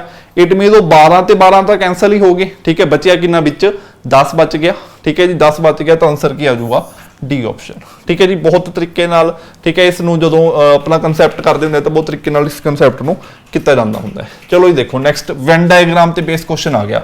Which of the following diagram indicates the best relation between Earth, Sea and Sun? Earth, Sea and Sun ਨੂੰ रिप्रेजेंट करना है। देखो Earth and Sun दोनों अलग अलग चीज़ां ने, तो Earth का सर्कल अलग बन गया, Sun का सर्कल अलग बन गया। एक ही बन गया जी, Sun का सर्कल बन गया, ठीक है। हुण जो सी है वो अर्थ के उत्ते ही हुंदा है तो सी का सर्कल यह बन गया, तो सी अर्थ के उत्ते है तो बनया की जी ए ऑप्शन। तो आंसर क्या होगा जिसका ए ऑप्शन, ठीक है जी, सी अर्थ के उत्ते ही पाया जाता है, ठीक है। How many numbers from 11 to 50, 11 तो 50 ਦੇ ਵਿੱਚ जो 7 ਤੇ डिवाइड ਹੁੰਦੇ ਨੇ। ਹੁਣ 11 ਤੋਂ 50 ਦੇ ਵਿੱਚ 7 ਦੇ डिवाइड ਹੋਣ ਵਾਲੇ ਕਿਹੜੇ-ਕਿਹੜੇ ਨੰਬਰ ਨੇ ਜੀ, ਜੋ 7 ਦੇ ਟੇਬਲ ਤੇ ਆਣਗੇ। 14 ਆ ਗਿਆ ਜੀ, 21 ਆ ਗਿਆ, 28, 35, 42, 49, ਤਾਂ ਇਹ ਉਹ ਨੰਬਰ ਨੇ ਜੋ 7 ਦੇ ਡਿਵਾਈਡ ਹੋ ਜਾਂਦੇ ਨੇ 11 ਤੋਂ 50 ਦੇ ਵਿੱਚ। ਇਹੀ ਇਹਨਾਂ ਦੇ ਵਿੱਚ ਹੀ ਦੇਖਣਾ, ਤਾਂ ਸਿੰਪਲ ਇਸ ਵੇ ਨਾਲ ਹੀ ਕੁਐਸਚਨ ਕਰ ਲਾਂਗੇ। ਬਟ ਉਹ 3 ਤੇ ਡਿਵਾਈਡ ਨਾ ਹੁੰਦੇ ਹੋਣ, ਤੇ ਇਹਨਾਂ ਚੋਂ 3 ਤੇ ਡਿਵਾਈਡ ਹੋਣ ਵਾਲੇ ਨੰਬਰ ਕਿਹੜੇ ਨੇ, ਠੀਕ ਹੈ ਜੀ। 21 3 ਤੇ ਡਿਵਾਈਡ ਹੋ ਜਾਂਦਾ ਹੈ, 42 3 ਤੇ ਡਿਵਾਈਡ ਹੋ ਜਾਂਦਾ ਹੈ, ठीक है। होर कोई नंबर है जो 3 से डिवाइड होंगे, 14 नहीं होंगे, 28 नहीं होंगे, 35 नहीं होंगे, 49 नहीं होंगे। तो कितने नंबर बचे, 1 2 3 4, तो अपने को कितने नंबर बचे जी 4, दैट मीनस बी ऑप्शन, ठीक है जी, बी ऑप्शन। तो लास्ट क्वेश्चन है जी, लास्ट क्वेश्चन है अपने को 10th February 1 2016 कहता जी 1 फरवरी 2016, फरवरी 2016 ਨੂੰ ਕੀ है मंडे, 3 मार्च 2017 तक जाना है, 3 मार्च 2017 तक। 3 मार्च 2017 ने की होगा दसना है। हुण देखो ध्यान नाल, 1 फरवरी 2016 ਨੂੰ मंडे है तो 1 फरवरी 2017 ਨੂੰ की होगा, 1 फरवरी 2017 ਨੂੰ लीप ईयर पास हो रहा है। लीप ईयर च 2 ऑड डेज होंगे ने, लीप ईयर पास हो रहे हैं ना, पता किमें लगता जी लीप ईयर पास हो रहा है। फरवरी देखो केड़ी निकलूगी, 2016 वाली फरवरी निकलू, क्योंकि आप 1 फरवरी तो चलने 1 फरवरी तो चलने तो ये पूरे साल तो 2016 की फरवरी निकलूगी, 2016 की फरवरी निकलूगी, दैट मीनस फरवरी 29 दिन होंगे, इट मीन एक लीप ईयर होगा, ठीक है जी, लीप ईयर होगा, ठीक है। हुण लीप ईयर 2 ऑड डेज होंगे ने, तो मंडे तो 2 दिन अगे चले गए तो की आ गया जी वैडनसडे, इट मीनस 1 फरवरी 2017 ਨੂੰ ਵੈਡਨਸਡੇ ਹੈ, ਤਾਂ 1 ਮਾਰਚ 2017 ਨੂੰ ਕੀ ਆਊਗਾ। फरवरी का पूरा मंथ पास हो गया, ਫਰਵਰੀ ਦਾ ਪੂਰਾ ਮੰਥ ਪਾਸ ਹੋ ਗਿਆ, ਬਟ ਫਰਵਰੀ ਕਿਹੜੀ 2017 ਵਾਲੀ, 2017 ਵਾਲੀ ਫਰਵਰੀ, ਦੈਟ ਮੀਨਸ 28 ਦਿਨ ਹੋਣਗੇ ਤਾਂ ਕਿੰਨੇ ਔਡ ਡੇਜ਼ ਹੋਣਗੇ 0, ਦੈਟ ਮੀਨਸ 1 ਮਾਰਚ 2017 ਨੂੰ ਫਿਰ ਕੀ ਆ ਜਾਊਗਾ ਵੈਡਨਸਡੇ, ਫਿਰ ਕੀ ਆ ਜਾਊਗਾ ਜੀ ਵੈਡਨਸਡੇ। ਕਿੱਦਣ ਜਾਣਾ ਹੈ ਜੀ 3 ਮਾਰਚ, ਦੈਟ ਮੀਨਸ ਇਹ 2 ਦਿਨ ਅੱਗੇ ਹੋਰ, ਤਾਂ ਵੈਡਨਸਡੇ ਚ 2 ਦਿਨ ਐਡ ਕੀਤੇ, answer should be Friday, answer should be Friday, D option. ਠੀਕ ਹੈ ਜੀ, ਤਾਂ ਇਹ 10 ਕੁਐਸਚਨ ਸੀਗੇ ਜੀ ਰੀਜ਼ਨਿੰਗ ਦੇ ਜੋ ਕਿ ਐਕਸਰਸਾਈਜ਼ ਚ ਆਏ ਸੀ। ਤੁਸੀਂ ਦੇਖ ਸਕਦੇ ਹੋ ਕਿ ਲੈਵਲ ਬਹੁਤ ਈਜ਼ੀ ਸੀਗਾ, ਬਹੁਤ ਈਜ਼ੀਲੀ 10 ਆਊਟ ਆਫ 10 ਸਕੋਰ ਕੀਤਾ ਜਾ ਸਕਦਾ ਸੀ, ਇਹਨਾਂ ਦੇ ਵਿੱਚ ਕੁਝ ਵੀ ਖਾਸ ਨਹੀਂ ਸੀ। ਓਕੇ ਜੀ, ਹੁਣ ਨੈਕਸਟ ਸੈਕਸ਼ਨ ਵੱਲ ਮੂਵ ਹੋ ਜਾਓ। Okay, thank you. Hello everyone, welcome ਹੈ ਜੀ ਸਭ ਦਾ। ਐਂਡ ਇਸ ਲੈਕਚਰ ਦੇ ਵਿੱਚ ਆਪਾਂ ਲਾਸਟ ਈਅਰ ਜਿਹੜਾ ਪੰਜਾਬ ਐਕਸਾਈਜ਼ ਇੰਸਪੈਕਟਰ ਦਾ ਪੇਪਰ ਹੋਇਆ ਸੀਗਾ 2021 ਦੇ ਵਿੱਚ, ਉਹਨਾਂ ਪੇਪਰ ਦੀ ਆਪਾਂ ਡਿਟੇਲ ਐਨਾਲਿਸਿਸ ਕਰਾਂਗੇ। ਠੀਕ ਹੈ, ਔਰ ਜਿਨ੍ਹਾਂ ਕੁਐਸਚਨ ਦੀ ਐਕਸਪਲੇਨੇਸ਼ਨਸ ਆਪਾਂ ਨੂੰ ਲੱਗਦਾ ਵੀ ਬਹੁਤ ਜ਼ਿਆਦਾ ਜ਼ਰੂਰੀ ਹੈ, ਤਾਂ ਉਹਨਾਂ ਕੁਐਸਚਨਸ ਨੂੰ ਆਪਾਂ ਬਹੁਤ ਜ਼ਿਆਦਾ ਐਕਸਪਲੇਨ ਵੀ ਕਰਾਂਗੇ। ਸੋ ਮੇਰਾ ਨਾਮ ਦੀਪਕ ਹੈ ਐਂਡ ਮੈਂ ਤੁਹਾਨੂੰ ਇੱਥੇ ਜੀਐਸ ਐਂਡ ਸਾਇੰਸ ਦੇ ਜਿਹੜੇ ਕੁਐਸਚਨਸ ਨੇ ਪੰਜਾਬ ਐਕਸਾਈਜ਼ ਇੰਸਪੈਕਟਰ ਦੇ ਪੇਪਰ ਦੇ, ਉਹਦੇ ਬਾਰੇ ਡਿਸਕਸ਼ਨਸ ਕਰਵਾਵਾਂਗਾ। ਠੀਕ ਹੈ ਜੀ, ਸੋ ਫਰਸਟ ਨੰਬਰ ਕੁਐਸਚਨ ਤੋਂ ਸਟਾਰਟ ਕਰਾਂਗੇ। ਸਭ ਤੋਂ ਪਹਿਲਾ ਕੁਐਸਚਨਸ ਆਪਾਂ ਨੂੰ ਦੇ ਰੱਖਿਆ ਹੈ ਜੀ, at which of the following place did Mahatma Gandhi start a satyagraha against the indigo plantation system?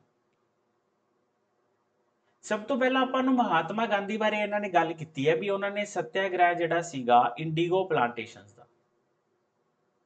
ਠੀਕ ਹੈ, ਹੁਣ ਇਹਦਾ ਮਤਲਬ ਇਹ ਨਹੀਂ ਹੈ ਕਿ ਸਿਰਫ ਇੰਨੀ ਚੀਜ਼ ਪੜ੍ਹ ਲਈਏ ਤੇ ਬਹੁਤ ਹੁੰਦੀ ਹੈ, ਇਹਦੇ ਵਿੱਚ ਬਹੁਤ ਕੁਝ ਦੇਖਣ ਨੂੰ ਮਿਲਦਾ ਹੈ।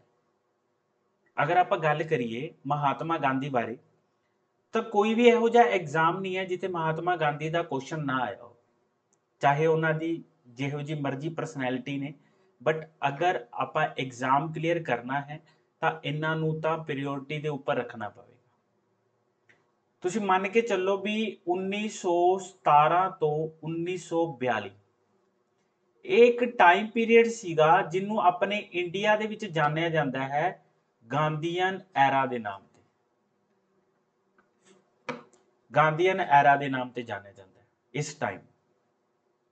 ਅਗਰ ਮੈਂ ਥੋੜਾ ਜਿਹਾ ਗੱਲ ਕਰਾਂ ਗਾਂਧੀ ਜੀ ਬਾਰੇ, ਤਾਂ ਗਾਂਧੀ ਜੀ ਸਭ ਤੋਂ ਪਹਿਲੀ ਗੱਲ ਆਪਾਂ ਦੇਸ਼ ਦੇ ਵਿੱਚ ਵੀ ਸੈਲੀਬ੍ਰੇਸ਼ਨ ਕਰਦੇ ਹਾਂ, ਉਹ 9 ਜਨਵਰੀ 1915 ਨੂੰ ਇੰਡੀਆ ਦੇ ਵਿੱਚ ਵਾਪਿਸ ਆਏ ਸੀ ਸਾਊਥ ਅਫਰੀਕਾ ਤੋਂ, ਔਰ ਇਸੇ ਦਿਨ ਤੋਂ ਅਸੀਂ ਕੀ ਮਨਾਉਣ ਲੱਗੇ ਜੀ, NRI ਡੇ, ਜਾਂ ਫਿਰ ਆਪਾਂ ਕਹਿ ਸਕਦੇ ਹਾਂ ਪ੍ਰਵਾਸੀ ਭਾਰਤੀय ਦਿਵਸ ਅਸੀਂ ਮਨਾਉਣਾ ਸਟਾਰਟ ਕੀਤਾ। ਠੀਕ ਹੈ, ਸਾਊਥ ਅਫਰੀਕਾ ਦੇ ਵਿੱਚ ਮਹਾਤਮਾ ਗਾਂਧੀ ਨੇ ਕੀ ਕੀਤਾ, ਜੇ ਉੱਥੇ ਰਹੇ ਤਾਂ ਉੱਥੇ ਵੀ ਕੁਝ ਕੀਤਾ ਹੋਣਾ। ਉੱਥੇ ਇਹਨਾਂ ਨੇ ਨਟਾਲ ਕਾਂਗਰਸ ਦੀ ਸਥਾਪਨਾ ਕੀਤੀ। ਨਟਾਲ ਕਾਂਗਰਸ ਕਦੋਂ ਕੀਤੀ ਸੀ, 1894 ਦੇ ਵਿੱਚ ਇਹਨਾਂ ਨੇ ਨਟਾਲ ਕਾਂਗਰਸ ਦੀ ਸਥਾਪਨਾ ਕੀਤੀ ਸਾਊਥ ਅਫਰੀਕਾ ਦੇ ਵਿੱਚ। ਉੱਥੇ ਹੀ ਇਹਨਾਂ ਨੇ ਵੀਕਲੀ ਨਿਊਜ਼ਪੇਪਰ ਦੀ ਸ਼ੁਰੂਆਤ ਕੀਤੀ, ਵੀਕਲੀ ਨਿਊਜ਼ਪੇਪਰ ਸੀ ਜਿਹੜਾ ਉਹਦੀ ਸ਼ੁਰੂਆਤ ਕੀਤੀ, ਔਰ ਉਸ ਨਿਊਜ਼ਪੇਪਰ ਦਾ ਨਾਮ ਰੱਖਿਆ ਇਹਨਾਂ ਨੇ ਇੰਡੀਅਨ ਓਪੀਨੀਅਨ, ਇੰਡੀਅਨ ਓਪੀਨੀਅਨ, ਔਰ ਚਲਾਇਆ ਕਦੋਂ 1903 ਦੇ ਵਿੱਚ। ਤੁਹਾਨੂੰ ਇੱਕ ਕੁਐਸਚਨ ਹੈ ਕਿ ਗਾਂਧੀ ਜੀ ਨੂੰ ਇੱਕ ਟਾਈਟਲ ਦਿੱਤਾ ਗਿਆ, ਉਹ ਟਾਈਟਲ ਸੀਗਾ ਕੇਸਰ ਏ ਹਿੰਦ ਦਾ, ਕੇਸਰ ਏ ਹਿੰਦ ਦਾ। ਇਹ ਕਿਸ ਪਰਸਨ ਨੇ ਦਿੱਤਾ ਸੀ ਤੇ ਕਿਉਂ ਦਿੱਤਾ ਸੀ? ਇਹਨਾਂ ਨੂੰ ਟਾਈਟਲ ਦਿੱਤਾ ਸੀਗਾ ਲਾਰਡ ਹਾਰਡਿੰਗ ਨੇ, ਲਾਰਡ ਹਾਰਡਿੰਗ ਨੇ ਇਹਨਾਂ ਨੂੰ ਟਾਈਟਲ ਦਿੱਤਾ ਸੀ। ਇੱਕ ਵੋਰ ਹੋਈ ਸੀ ਬੋਇਰ ਵੋਰ, ਠੀਕ ਹੈ, ਉਸ ਵੋਰ ਦੇ ਵਿੱਚ ਗਾਂਧੀ ਜੀ ਨੇ ਜਿਹੜੇ ਸੈਨਿਕ ਘਾਇਲ ਹੋਏ ਉਹਨਾਂ ਦੇ ਲਈ ਇੱਕ ਐਂਬੂਲੈਂਸ ਦਾ ਇੰਤਜ਼ਾਮ ਕੀਤਾ, ਜਾਂ ਫਿਰ ਕਹਿ ਸਕਦੇ ਹੋ ਐਂਬੂਲੈਂਸ ਚਲਾਈ ਸੀ। ਉਸ ਤੋਂ ਪ੍ਰਭਾਵਿਤ ਹੋ ਕੇ ਇਹਨਾਂ ਨੂੰ ਇੱਕ ਟਾਈਟਲ ਦਿੱਤਾ ਗਿਆ ਕੇਸਰ ਏ ਹਿੰਦ ਦਾ, ਜਿਹੜਾ ਲਾਰਡ ਹਾਰਡਿੰਗ ਨੇ ਦਿੱਤਾ ਸੀ। ਇਹਨਾਂ ਦੀਆਂ ਬੁੱਕਸ ਜਿਹੜੀਆਂ ਵਾਰ-ਵਾਰ ਪੇਪਰ ਦੇ ਵਿੱਚ ਪੁੱਛਦੇ ਨੇ, ਉਹ ਬੁੱਕਸ ਕੀ ਹੈਗੀਆਂ ਨੇ, ਇਹਨਾਂ ਦੀਆਂ ਕੁਝ ਬੁੱਕਸ ਨੇ ਜਿਹੜੀ ਤੁਹਾਨੂੰ ਵਾਰ-ਵਾਰ ਦੇਖਣ ਨੂੰ ਮਿਲਣਗੀਆਂ ਪੇਪਰ ਦੇ ਵਿੱਚ। ਅਗਰ ਮੈਂ ਕਹਿ ਦਵਾਂ ਇਹਨਾਂ ਦੀ ਆਟੋਬਾਇਓਗ੍ਰਾਫੀ, ਆ ਸਕਦਾ ਹੈ ਕੁਐਸਚਨ। ਆਟੋਬਾਇਓਗ੍ਰਾਫੀ ਦੇ ਉੱਪਰ ਵੀ ਕੁਐਸਚਨ ਆ ਸਕਦਾ ਹੈ। ਗਾਂਧੀ ਜੀ ਦੀ autobiography C my experiment with truth. ਇਹ ਗਾਂਧੀ ਜੀ ਦੀ ਆਪਣੀ ਆਟੋਬਾਇਓਗ੍ਰਾਫੀ ਸੀ। ਇਸ ਤੋਂ ਇਲਾਵਾ ਇਹਨਾਂ ਨੇ ਲਿਖਿਆ ਹਿੰਦ ਸਵਰਾਜ, ਨਵਜੀਵਨ।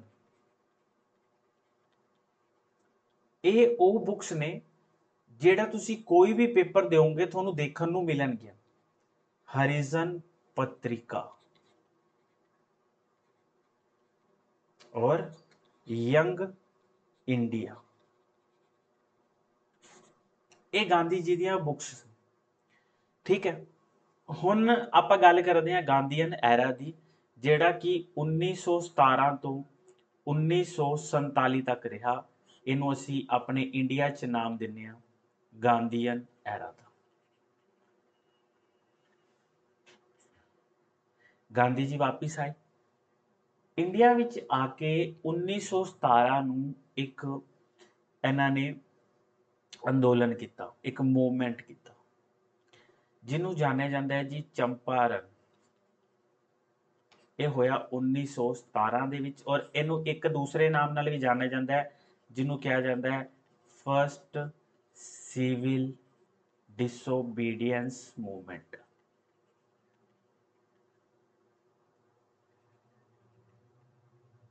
ਹੁਣ ਇਹਦੀ ਗੱਲ ਕਰਦੇ ਆ, ਇਹ ਫਰਸਟ ਡਿਸਓਬੀਡੀਐਂਸ ਮੂਵਮੈਂਟਸ ਕਿਉਂ ਹੈ? ਗਾਂਧੀ ਜੀ ਕੋਲੋਂ ਇੱਕ ਪਰਸਨ ਆਂਦਾ ਹੈ, ਉਸ ਪਰਸਨ ਦਾ ਨਾਮ ਹੁੰਦਾ ਹੈ ਜੀ ਰਾਜਕੁਮਾਰ ਸ਼ੁਕਲਾ। ਰਾਜਕੁਮਾਰ ਸ਼ੁਕਲਾ ਇਹ ਪਰਸਨ ਗਾਂਧੀ ਜੀ ਕੋਲ ਆਂਦਾ ਹੈ। ਗਾਂਧੀ ਜੀ ਨੂੰ ਆ ਕੇ ਕੀ ਬੋਲਦਾ ਹੈ ਕਿ ਗਾਂਧੀ ਜੀ, ਆਪਣੇ ਦੇਸ਼ ਦੇ ਵਿੱਚ ਜਿਹੜੇ ਨੀਲ ਦੀ ਖੇਤੀ ਦੇ ਮਾਲਿਕ ਨੇ ਉਹ ਪਰੇਸ਼ਾਨ ਨੇ। ਕਿਉਂ? ਉਹ ਪਰੇਸ਼ਾਨ ਤਾਂ ਨੇ ਕਿ ਜਿਹੜੇ ਗੋਰੇ ਨੇ, ਉਸ ਟਾਈਮ ਯੂਰੋਪੀਅਨ ਹੁੰਦੇ ਸੀ, ਠੀਕ ਹੈ, ਗੋਰੇ ਨੇ ਜਿਹੜੇ, ਉਹਨਾਂ ਤੋਂ ਜ਼ਬਰਦਸਤੀ ਖੇਤੀ ਕਰਵਾਉਂਦੇ ਨੇ। ਉਹਨਾਂ ਨੂੰ ਕਹਿੰਦੇ ਆ ਵੀ ਜਿਹੜੀ ਤੁਹਾਡੇ ਕੋਲੋਂ ਜਿੰਨੀ ਵੀ ਲੈਂਡ ਹੈ ਉਹਦਾ 3/20 ਜਿਹੜਾ ਏਰੀਆ ਹੈ, ਇਹਦੇ ਉੱਪਰ ਤੁਸੀਂ ਨੀਲ ਦੀ ਖੇਤੀ ਕਰੋਗੇ। ਨੀਲ ਦੀ ਖੇਤੀ ਕਰਨ ਨਾਲ ਕੀ ਹੋ ਜਾਏਗਾ, ਜਿਹੜੀ ਲੈਂਡ ਹੈ ਉਹਦੀ ਫਰਟਾਈਲ ਹੈ, ਜਿਹੜੀ ਉਪਜਾਊ ਲੈਂਡ ਹੈ ਉਹ ਕੀ ਹੋ ਜਾਏਗੀ, ਖਰਾਬ ਹੋ ਜਾਏਗੀ। ਦੂਸਰਾ, ਇੰਡੀਗੋ ਦੀ ਖੇਤੀ ਕਰਨ ਦੇ ਲਈ ਤੁਹਾਨੂੰ ਪਾਣੀ ਦੀ ਬਹੁਤ ਜ਼ਿਆਦਾ ਜ਼ਰੂਰਤ ਹੁੰਦੀ ਹੈ। ਹੁਣ ਇਸ ਕੰਡੀਸ਼ਨ ਦੇ ਵਿੱਚ ਉਹ ਲੋਕ ਪਰੇਸ਼ਾਨ ਹੋ ਚੁੱਕੇ ਸੀ, ਤਾਂ ਗਾਂਧੀ ਜੀ ਨੇ ਕੀ ਕੀਤਾ, ਉਹਨਾਂ ਦੀ ਪਰੇਸ਼ਾਨੀ ਦਾ ਹੱਲ ਕਰਨ ਵਾਸਤੇ ਇਹ ਗਾਂਧੀ ਜੀ ਨੇ ਚੰਪਾਰਨ ਦੇ ਵਿੱਚ ਕੀਤਾ ਇੰਡੀਗੋ ਪਲਾਂਟੇਸ਼ਨਸ ਮੂਵਮੈਂਟ। ਠੀਕ ਹੈ, ਔਰ ਸੈਕਿੰਡ ਇਹਨਾਂ ਨੇ ਕੀ ਕੀਤਾ, ਸੈਕਿੰਡ ਕੀਤਾ ਇਹਨਾਂ ਨੇ ਖੇੜਾ ਸੱਤਿਆਗ੍ਰਹਿ। ਖੇੜਾ ਸੱਤਿਆਗ੍ਰਹਿ। ਹੁਣ ਇਸ ਖੇੜਾ ਸੱਤਿਆਗ੍ਰਹਿ ਦੇ ਵਿੱਚ ਕੀ ਦੇਖਣ ਨੂੰ ਮਿਲਿਆ? ਪਹਿਲੀ ਗੱਲ ਇਹ ਹੋਇਆ 1918 ਦੇ ਵਿੱਚ, ਔਰ ਇਹੀ ਫਰਸਟ ਨੌਨ ਕੋਆਪਰੇਸ਼ਨਸ ਮੂਵਮੈਂਟ ਦੇ ਨਾਮ ਨਾਲ ਜਾਣਿਆ ਜਾਂਦਾ ਹੈ। ਫਰਸਟ ਨੌਨ ਕੋਆਪਰੇਸ਼ਨ ਮੂਵਮੈਂਟ ਦੇ ਨਾਮ ਨਾਲ ਜਾਣਿਆ ਜਾਂਦਾ ਹੈ, ਯਾਨੀ ਫਰਸਟ ਅਸਹਿਯੋਗ ਅੰਦੋਲਨ। ਇਹ ਖੇੜਾ ਦੇ ਵਿੱਚ ਹੋਇਆ। ਉੱਥੇ ਕੀ ਕੰਡੀਸ਼ਨ ਬਣੀ?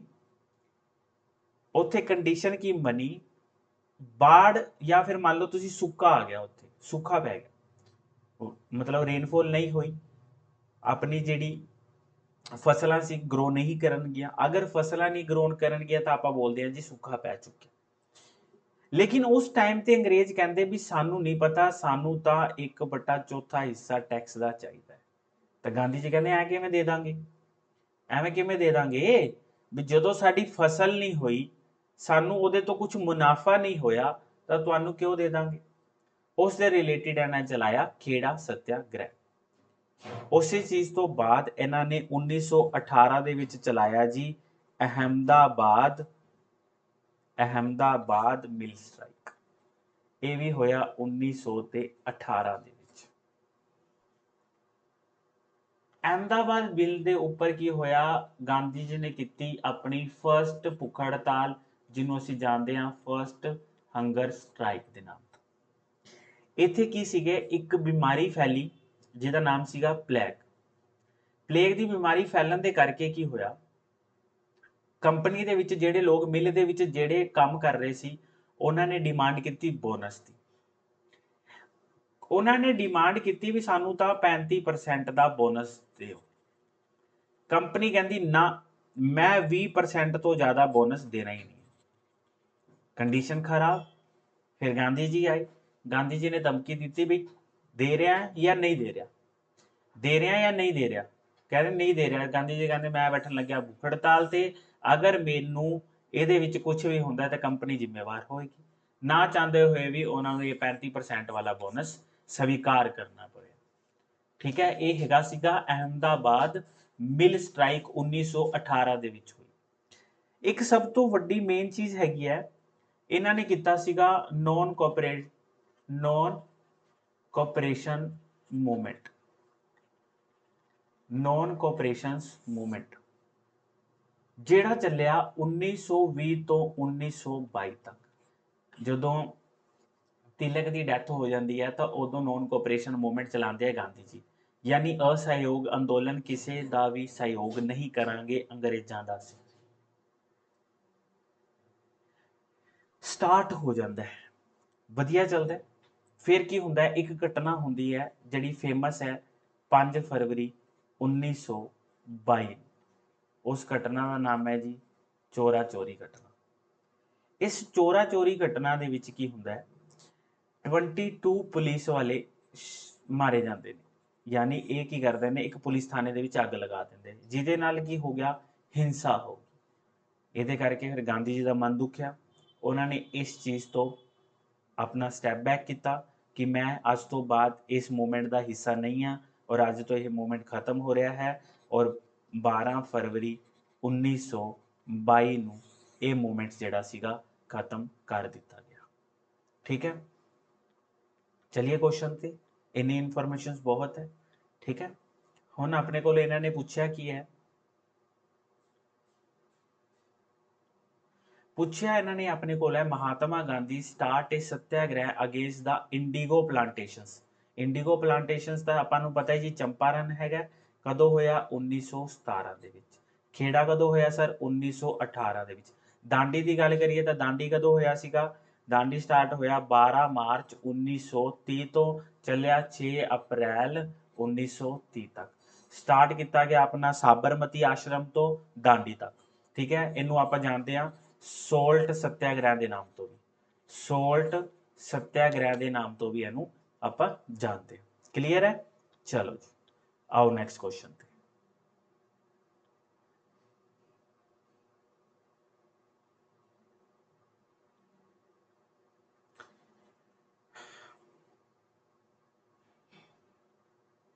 ਆਪਣੇ ਕੋਲ ਇੱਕ ਕੁਐਸਚਨ ਹੈ ਜੀ, ਐਂਡ ਇਹ ਕੁਐਸਚਨ ਆਇਆ ਸੀਗਾ ਕਰੰਟ ਅਫੇਅਰ ਦਾ।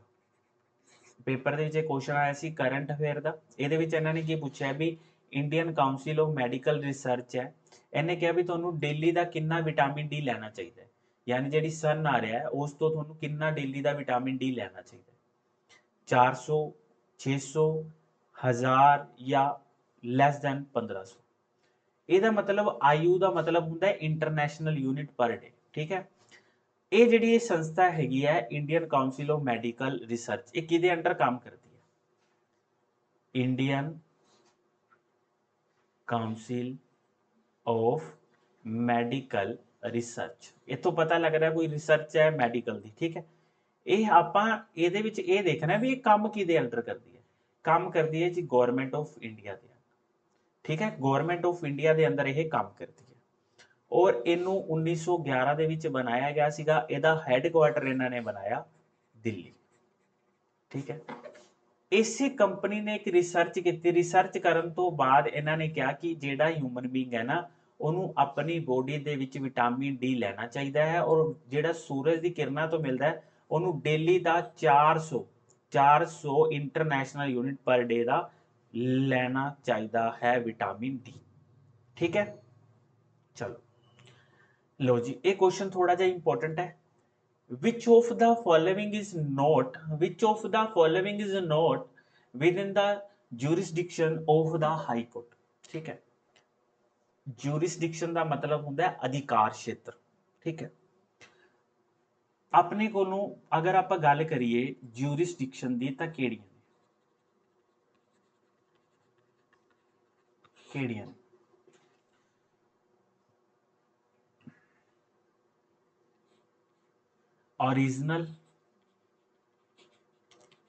ओरिजिनल jurisdiction, अपीलेंट और केड़ी है अपने कोलों? अपीलेंट है, रिट jurisdiction। एक एक करके समझो तीनों चीज़ां होंदियां की। देखो अगर मैं गल कर रहा हाँ ओरिजिनल jurisdiction की, ओरिजिनल jurisdiction की गल कर रहे हैं तो ये है कि ओरिजिनल का मतलब ये होंदा है किसी दी अपनी पावर होना। आपां नूं पता भी साडे कोलों तीन तरह दीयां कोर्ट ने, supreme court, high court, lower court. ठीक है, कोई केस हो गया, एक बार मैं ये नहीं कह रहा स्टेट सेंटर की गल नहीं कर रहा, नॉर्मल कोई भी केस हो गया, अगर मान लो तुसी सीधा चले गए लोअर कोर्ट दे विच तां इस चीज़ नूं बोलिया जाता है, ये है lower court the original jurisdiction। अगर कोई केस है तुसी लोअर कोर्ट च नहीं जा रहे और सीधा ही हाई कोर्ट दे विच चले गए, ये high court the original jurisdiction। और कोई केस है सीधा जा रहे हो सुप्रीम कोर्ट दे विच, ते ये supreme court the original jurisdiction है। यानी इहदा मतलब ये आ गया कि अगर मान लो कोई भी केस हुंदा है डायरैक्टली तुसी पैर पा लैंदे हो उस कोर्ट दे विच, तां उसे कोर्ट दी ओरिजिनल jurisdiction ओनू मन्निया जाएगा, उसे कोर्ट दी ओनू ओरिजिनल jurisdiction मन्निया जाएगा। ठीक है, ओरिजिनल jurisdiction का मतलब की हो गया, जिवें मान लो सेंटर ते स्टेट दी आपस दे विच कोई गल नूं लैके बहस होगी, लड़ाई होगी, तो फिर ये जाएगा किदे कोलों? सुप्रीम कोर्ट दे कोलों। एक कंपलसरी है, सेंटर स्टेट का जदों भी मसला होएगा उन्होंने देखेगा कौन? Supreme court. हमेशा ही सुप्रीम कोर्ट देखेगा। अगर मान लो स्टेट ते स्टेट दोनों दे विच कोई मसला हो गया तो कौन देखेगा? ये भी देखेगा सुप्रीम कोर्ट। यानी इस चीज नूं तुसीं बोल सकते हो ये supreme court the original jurisdiction है, supreme court the original jurisdiction है। एक केस आया ਉਹਦੇ ਚ बोलिया गया भी मान लो कोई भी कॉन्स्टिट्यूशन का वायलेशन करता है तो डायरैक्टली तुसी सुप्रीम कोर्ट दे विच जा सकते। एक अमेंडमेंट हुई सी, इस चीज नूं चेंज किया गया, वो अमेंडमेंट हुई 43 अमेंडमेंट 1977 सॉरी। ਇਹਦੇ ਵਿੱਚ बोलिया गया कि अज तो बाद कॉन्स्टिट्यूशन के मसले ते तुसी जरूरी नहीं है कि सीधा सुप्रीम कोर्ट जाओगे, तुसी हाई कोर्ट भी जा सकते हो, तुसी हाई कोर्ट भी जा सकते हो। ठीक है, हुण आपां नूं इन्नी चीज पता लग गई। सर एक तुसी वर्ड दस्सिया सीगा अपीलेंट, अपीलेंट का मतलब होंदा है अपील करना। जिवें मान लो मैनू लोअर कोर्ट का डिसीजन पसंद नहीं आया, मैं ये स्टेयर चढ़ के ये गया चला मैं हाई कोर्ट दे कोल, मैनू हाई कोर्ट का भी पसंद नहीं आया, मैं हाई कोर्ट तो चला गया सुप्रीम कोर्ट दे विच। जदों तुसीं स्टैप लै रहे हो, एक एक करके अगे जा रहे हो, उहदा मतलब है ये है अपीलेंट jurisdiction। और रिट jurisdiction का तुहानूं पता ही है किहदे कोल हुंदी है? सुप्रीम कोर्ट कोल भी और हाई कोर्ट दे कोल भी। यानी अगर कोई फंडामेंटल राइट का वायलेशन करता है तो इन्हां नूं 5 रिट दे रखियां ने, इन्हां नूं 5 रिट दे रखियां ने। किहड़ियां-किहड़ियां ने? हेबस कॉर्पस, हेबस कॉर्पस किहदे खिलाफ होएगी? अगर एग्जाम्पल के तौर पर अगर मान लो कोई फोर्स लेबर करवा रहा, फोर्स लेबर करवा रहा, आर्टिकल नंबर 23 का वायलेशन या आर्टिकल नंबर 24 का वायलेशन हो गया, उन्हें तुहानूं फैक्ट्री च बंद कर दिता तो फोर्स लेबर करवा रहा, उहदा मतलब ये हो गया कि तुसी सुप्रीम कोर्ट च जाओगे, सुप्रीम कोर्ट किसी प्राइवेट परसन के खिलाफ की कर सकता है? हेबस कॉर्पस नूं जारी कर सकता है, हेबस कॉर्पस नूं जारी ਕਰ ਸਕਦਾ ਹੈ। ਠੀਕ ਹੈ, ਇਸੇ ਤਰ੍ਹਾਂ ਦੀਆਂ 5 ਆਪਣੇ ਕੋਲੋਂ ਇਹ ਰਿਟ ਜੂਰਿਸਡਿਕਸ਼ਨਸ ਹੁੰਦੀਆਂ ਨੇ। ਦੂਸਰੀ ਜਿਵੇਂ ਮੈਂਡਾਮਸ ਕਹਿ ਲਓ, ਪ੍ਰੋਹੀਬਿਸ਼ਨ ਕਹਿ ਲਓ, ਸੈਰੀਟੋਰੀ ਕਹਿ ਲਓ, ਕਿਉ ਵਾਰੰਟੋ ਕਹਿ ਲਓ। अगर आप मैंडामस की गल करिए तो यह मतलब ये हो गया कि हाँ, ये बोल सकते हो कि एक कास्ट जर्नल का है बंदा, एक कास्ट है SC का, ये दोनों जने जा रहे हैं अपने अपनी कैटेगरी के सर्टिफिकेट बनवान, लेकिन इत्थे जिहड़ा बंदा बैठा वो बैठा SC कास्ट का, उन्हें इस इनू अवॉइड कर दिता, इनू देखा नहीं, लेकिन ये परसन का उन्हें बना दिता सर्टिफिकेट्स। तो तुसी ਤੁਹਾਡੇ ਕੋਲ ਪਾਵਰ ਹੈ ਸੁਪਰੀਮ ਕੋਰਟ ਜਾਣ ਦੀ, ਕਿਉਂਕਿ ਸਾਨੂੰ ਕਿਹਾ ਗਿਆ ਹੈ ਵੀ ਅਗਰ ਮੰਨ ਲਓ ਤੁਹਾਡਾ ਫੰਡਾਮੈਂਟਲ ਰਾਈਟ ਦਾ ਵਾਇਓਲੇਸ਼ਨ ਹੁੰਦਾ ਤਾਂ ਤੁਸੀਂ ਜਾ ਸਕਦੇ ਹੋ। ਤਾਂ ਮੈਂ ਉੱਥੇ ਜਾ ਕੇ ਇਹ ਕਹਿ ਰਿਹਾ ਵੀ ਤੁਹਾਡਾ ਬੰਦਾ ਜਿਹੜਾ ਗਵਰਨਮੈਂਟ ਦਾ ਪਰਸਨ ਹੈ ਸਹੀ ਤਰੀਕੇ ਨਾਲ ਕੰਮ ਨਹੀਂ ਕਰ ਰਿਹਾ। ਠੀਕ ਹੈ, ਤਾਂ ਉਹਦੇ ਵੱਲ ਥੋੜਾ ਜਿਹਾ ਧਿਆਨ ਦਿਓ। ਹੁਣ ਇੱਥੇ ਆਪਾਂ ਨੂੰ ਬੋਲਿਆ ਗਿਆ ਵੀ ਨੋਟ ਪੁੱਛਿਆ ਆਪਾਂ ਨੂੰ, ਧਿਆਨ ਨਾਲ ਦੇਖੋ ਨੋਟ ਦੇ ਵਿੱਚ ਕਿਹੜਾ ਆਏਗਾ। It can hear appeal from the lower courts, ਇਹ ਤਾਂ ਕਰ ਸਕਦਾ। ਰਿਟ ਵੀ ਕਰ ਸਕਦਾ ਹੈ, ਰੀਸਟੋਰਿੰਗ ਦਾ ਫੰਡਾਮੈਂਟਲ ਰਾਈਟ ਬਿਲਕੁਲ ਅਸੀਂ ਪੜਿਆ ਹੋਇਆ। ਲੇਕਿਨ ਇੱਥੇ ਇੱਕ ਚੀਜ਼ ਆਈ ਹੈ, ਅਗਰ ਥੋੜਾ ਜਿਹਾ ਵੀ ਤੁਸੀਂ ਕੇਅਰਫੁਲੀ ਦੇਖਦੇ ਇਸ ਨੂੰ ਤਾਂ ਆਪਾਂ ਕਰ ਸਕਦੇ ਸੀ। ਉਹ ਬੋਲ ਰਿਹਾ ਕਿ it can decide the river water dispute between the two state. ਕੀ ਕਹਿ ਰਿਹਾ? Between the two state. Sir state ਦੀ ਗੱਲ ਹੋ ਗਈ, ਵਾਟਰ ਡਿਸਪਿਊਟ ਤਾਂ ਹੈ ਲੇਕਿਨ ਸਟੇਟਾਂ ਤਾਂ ਦੋਨਾਂ ਦੀ ਗੱਲ ਹੈ। अगर दो स्टेटा की गल है, पावर है सुप्रीम कोर्ट कोल जाओ, उत्थे जाके मसले का हल करवाओ। यानी ये तो सुप्रीम कोर्ट की ओरिजिनल ज्यूरिसडिक्शन है सर, ये तो सुप्रीम कोर्ट की है, ये हाई कोर्ट का देख ही नहीं सकता। तो यदा आंसर आना चाहिए सीगा सी आंसर आएगा। क्लीयर है सब नू? चलिए अगे चलो। Human development index is the composite of, सब तो पहला ਜਿਹੜਾ ਹਿਊਮਨ ਡਿਵੈਲਪਮੈਂਟ ਇੰਡੈਕਸ ਹੈ ਇਹਨੂੰ ਰਿਲੀਜ਼ ਕੌਣ ਕਰਦਾ ਹੈ? ਇੱਕ ਸੰਸਥਾ ਹੈ ਜਿਹਦਾ ਨਾਮ ਹੈ UNDP।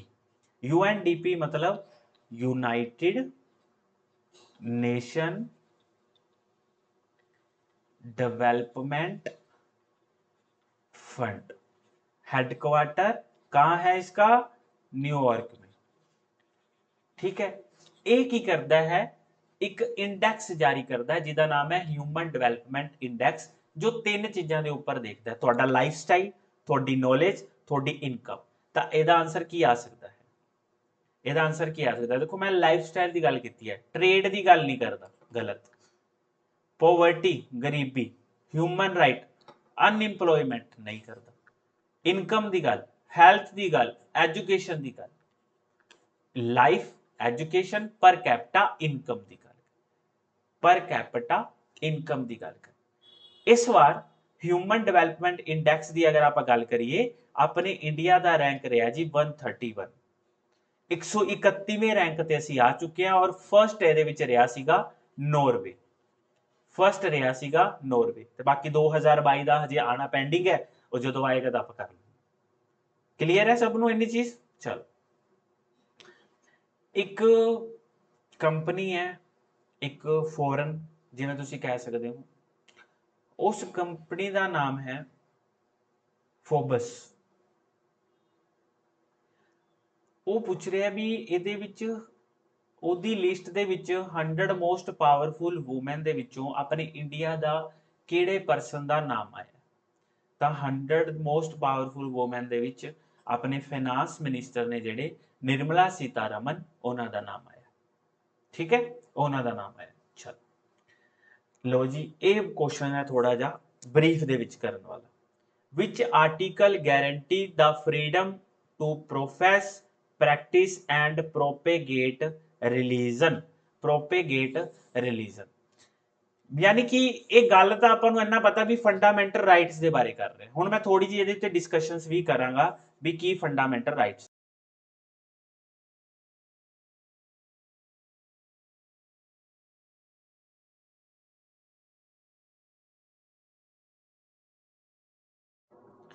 देखो फंडामेंटल राइट की गल कर रहे हैं।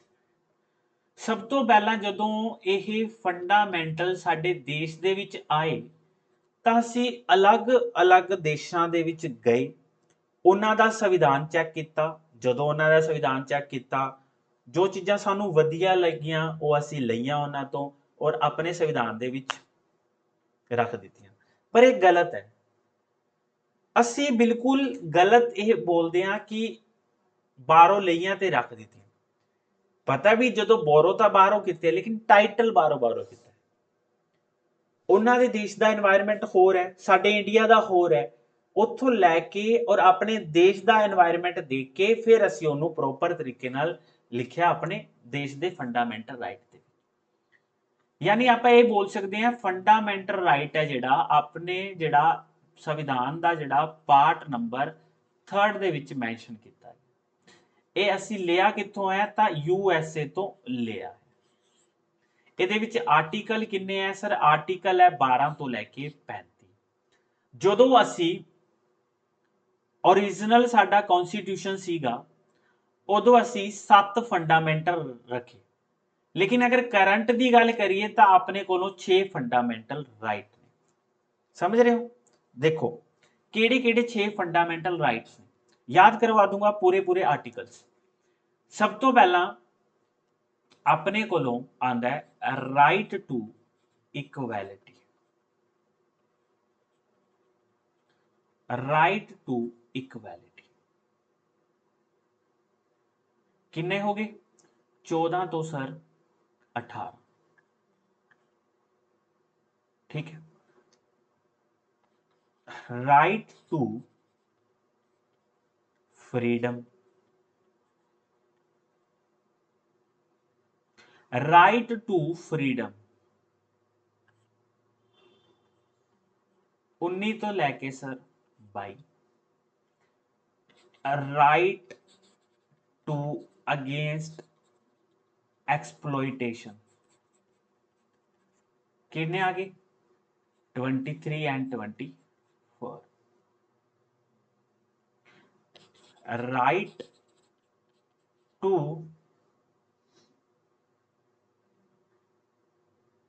रिलीजियस फ्रीडम 25 तो 20, 25 28। Right to culture and education article number 29 और आर्टिकल नंबर 30। रेमेडीज की गल करिए तो 32 जिन्हों भीमराव अंबेडकर ने बोलिया heart and soul of Indian constitution. एक ਇਹਦੇ ਵਿੱਚ ਜਿਹੜਾ ਪਹਿਲਾ ਐਡ ਸੀਗਾ ਰਾਈਟ ਟੂ ਪ੍ਰਾਪਰਟੀ ਸੀਗਾ, ਆਰਟੀਕਲ ਨੰਬਰ 300 ए ਬਣ ਗਿਆ ਜਿਹੜਾ। ਠੀਕ ਹੈ। ਹੁਣ ਇਹਦੇ ਵਿੱਚ ਆਪਾਂ ਯਾਦ ਕਿਵੇਂ ਕਰ ਸਕਦੇ ਹਾਂ? ਤਾਂ ਇਹਨੂੰ ਯਾਦ ਕਰਨ ਦਾ ਸਿੰਪਲ ਤਰੀਕਾ ਹੈ ਇਕੁਅਲ, ਯਾਨੀ ਰਾਈਟ ਟੂ ਇਕੁਐਲਿਟੀ ਨੂੰ ਯਾਦ ਕਰੋ ਤੁਸੀਂ। ਇਕੁਅਲ ਜਿਹੜਾ ਵਰਡ ਹੈਗਾ ਲਿਖ ਕੇ, ਠੀਕ ਹੈ। ਇਹ ਆਪਣੇ ਸਾਰੇ ਇਕੁਐਲਿਟੀ ਦੇ article number 14, article number 15, article ਨੰबर 16, 17 then 18। Freedom article number आपां नूं फ्रीडम की गल करता है, आर्टिकल नंबर 90, 20, 21, 22। उस तो बाद exploitation EX 23 and 24। Article number religious freedom, ये अपने को धार्मिक स्वतंत्रता आप जिन्हों बोलते हैं, article number 25, 26, 27, 28। Culture and education कितना आ जाएगा? Article number 20, 29 and 30। और CR का मतलब होता है कॉन्स्टिट्यूशन रेमेडी, आर्टिकल नंबर 32। ठीक है। हुण अपने कोलों इन्होंने की पूछा भी आर्टिकल नंबर की पूछ रहा है which article guarantee the freedom to profess practice and propagate religions. सब तो पहला मैं गल करांगा आर्टिकल नंबर 23 बारे। आर्टिकल नंबर 23 बोलता है prohibition of traffic in human being and force labour. तुसी किसी दी भी ट्रैफिक नहीं कर सकते। और आर्टिकल नंबर 24 जिहड़ा आपां नूं बोल रहा है वो बोलता है कि प्रोहिबिशन ऑफ चाइल्ड लेबर, यानी कि जेड़ा बंदा 14 साल तो छोटा है ਉਹਦੇ ਤੋਂ ਤੁਸੀਂ ਚਾਈਲਡ ਲੇਬਰ ਨਹੀਂ ਕਰਵਾ ਸਕਦੇ। ਤੇ ਬਾਕੀ ਇਹ ਦੋ ਆਰਟੀਕਲ ਜਿਹੜੇ ਗੱਲ ਕਰਦੇ ਨੇ ਇਹ ਆਪਾਂ ਨੂੰ ਧਾਰਮਿਕ ਸੁਤੰਤਰਤਾ ਦੀ ਗੱਲ ਕਰਦੇ ਨੇ, article number 25 and 27। Article number 25 ਗੱਲ ਕਰਦਾ ਹੈ ਪ੍ਰੋਫੈਸ਼ਨ ਆਫ ਕੰਸਾਇੰਸ ਜਾਂ ਫਰੀडम ਆਫ ਕੰਸਾਇੰਸ ਕਹਿ ਸਕਦੇ ਹੋ, ਵੀ ਤੁਸੀਂ ਕਿਸੇ ਵੀ ਧਰਮ ਨੂੰ ਮੰਨ ਸਕਦੇ ਹੋ, ਤੁਹਾਨੂੰ ਕੋਈ ਰੋਕੇਗਾ ਨਹੀਂ। ਇਹ ਆਰਟੀਕਲ ਨੰਬਰ ਆਪਾਂ ਨੂੰ 25 ਬੋਲਦਾ। ਆਰਟੀਕਲ ਨੰਬਰ 26 ਬੋਲਦਾ ਹੈ ਕਿ ਤੁਹਾਨੂੰ ਤੁਹਾਡੇ ਧਰਮ ਨੂੰ ਮੈਨੇਜ ਕਰਨ ਦਾ ਪੂਰਾ ਅਧਿਕਾਰ ਹੈ। ਆਰਟੀਕਲ ਨੰਬਰ 27 ਬੋਲਦਾ ਹੈ ਕਿ ਤੁਸੀਂ ਕਿਸੇ ਵੀ ਧਰਮ ਦੇ ਲਈ ਟੈਕਸ ਦੇ ਸਕਦੇ ਹੋ, ਕਿਸੇ ਵੀ ਧਰਮ ਨੂੰ ਪੈਸਾ ਦੇ ਸਕਦੇ ਹੋ, ਕੋਈ ਨਹੀਂ ਰੋਕੇਗਾ। ਔਰ ਆਰਟੀਕਲ ਨੰਬਰ 28 ਜਿਹੜਾ ਹੈਗਾ ਇਹ ਬੋਲਦਾ ਹੈ ਕਿਸੇ ਵੀ ਧਰਮ ਦੀ ਕੋਈ ਵੀ ਪ੍ਰੈਕਟਿਸ ਹੋ ਰਹੀ ਹੈ ਤੁਸੀਂ ਉੱਥੇ ਜਾ ਕੇ ਪਾਰਟਿਸਿਪੇਟ ਕਰ ਸਕਦੇ ਹੋ। ਲੇਕਿਨ ਇੱਥੇ ਆਪਾਂ ਨੂੰ ਕੀ ਬੋਲਦਾ ਹੈ, freedom to profess, practice and propagate the religions. ਤੇ ਇਹ ਆਰਟੀਕਲ ਕਿਹੜੇ ਦੀ ਗੱਲ ਕਰ ਰਿਹਾ ਫਿਰ? ਆਰਟੀਕਲ ਨੰਬਰ 25 ਦੀ ਗੱਲ ਕਰ ਰਿਹਾ, ਕਿਉਂਕਿ ਇਹੀ ਆਪਾਂ ਨੂੰ ਕਹਿੰਦਾ ਤੁਸੀਂ ਕਿਸੇ ਵੀ ਧਰਮ ਨੂੰ ਮੰਨ ਸਕਦੇ ਹੋ, ਕਿਸੇ ਵੀ ਧਰਮ ਦੇ ਬਾਰੇ ਤੁਸੀਂ ਜਾਣਕਾਰੀ ਲਓ, ਫਿਰ ਉਸ ਨੂੰ ਦੇਖੋ ਔਰ ਮੰਨੋ। ਇਹ ਆਰਟੀਕਲ ਨੰਬਰ ਆਪਾਂ ਨੂੰ 25 ਬੋਲਦਾ ਹੈ। ਇਹ ਸਿਰਫ ਤੇ ਸਿਰਫ ਆਪਣੇ ਇੰਡੀਆ ਵਰਗੇ ਦੇਸ਼ ਦੇ ਵਿੱਚ ਹੀ ਇਹ ਵਾਲਾ ਅਧਿਕਾਰ ਹੈ। ਠੀਕ ਹੈ, ਚਲੋ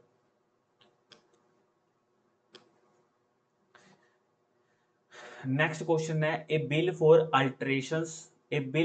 alterations of boundaries of state shall not be introduced in the parliament with the recommendations of। देखो अपने कोलों पार्ट नंबर फर्स्ट है, ਉਹਦੇ अंदर 4 आर्टिकल दे रखे, 4 आर्टिकल दे रखे। आर्टिकल नंबर फर्स्ट की बोलता है union of state, Bharat is union of state, यानी ये ਆਪਾਂ ਨੂੰ ਗੱਲ ਕਰਦਾ ਹੈ ਸਟੇਟ ਦੀ, ਸਿਰਫ ਸਟੇਟ ਦੀ, ਸਟੇਟ। ਆਰਟੀਕਲ ਨੰਬਰ 2 ਬੋਲਦਾ ਹੈ ਤੁਸੀਂ ਨਵੀਆਂ ਸਟੇਟਸ ਬਣਾ ਸਕਦੇ ਹੋ। ਆਰਟੀਕਲ ਨੰਬਰ 3 ਬੋਲਦਾ ਹੈ ਤੁਸੀਂ ਸਟੇਟ ਨੂੰ ਬਾਈਫਰਕੇਟ ਵੀ ਕਰ ਸਕਦੇ ਹੋ।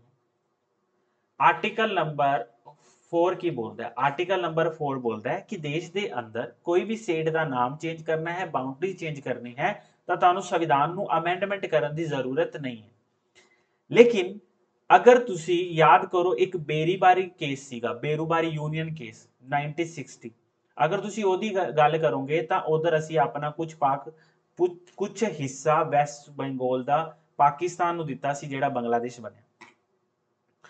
तो कह रहे हैं कि अगर मान लो किसी भी फॉरेन कंट्रीज ਨੂੰ ਤੁਸੀਂ ਆਪਣੀ ਜ਼ਮੀਨ ਦੇ ਰਹੇ ਹੋ ਤਾਂ ਉਹਦੇ ਲਈ ਤੁਹਾਨੂੰ ਸੰਵਿਧਾਨ ਨੂੰ ਅਮੈਂਡਮੈਂਟ ਕਰਨਾ ਪਵੇਗਾ।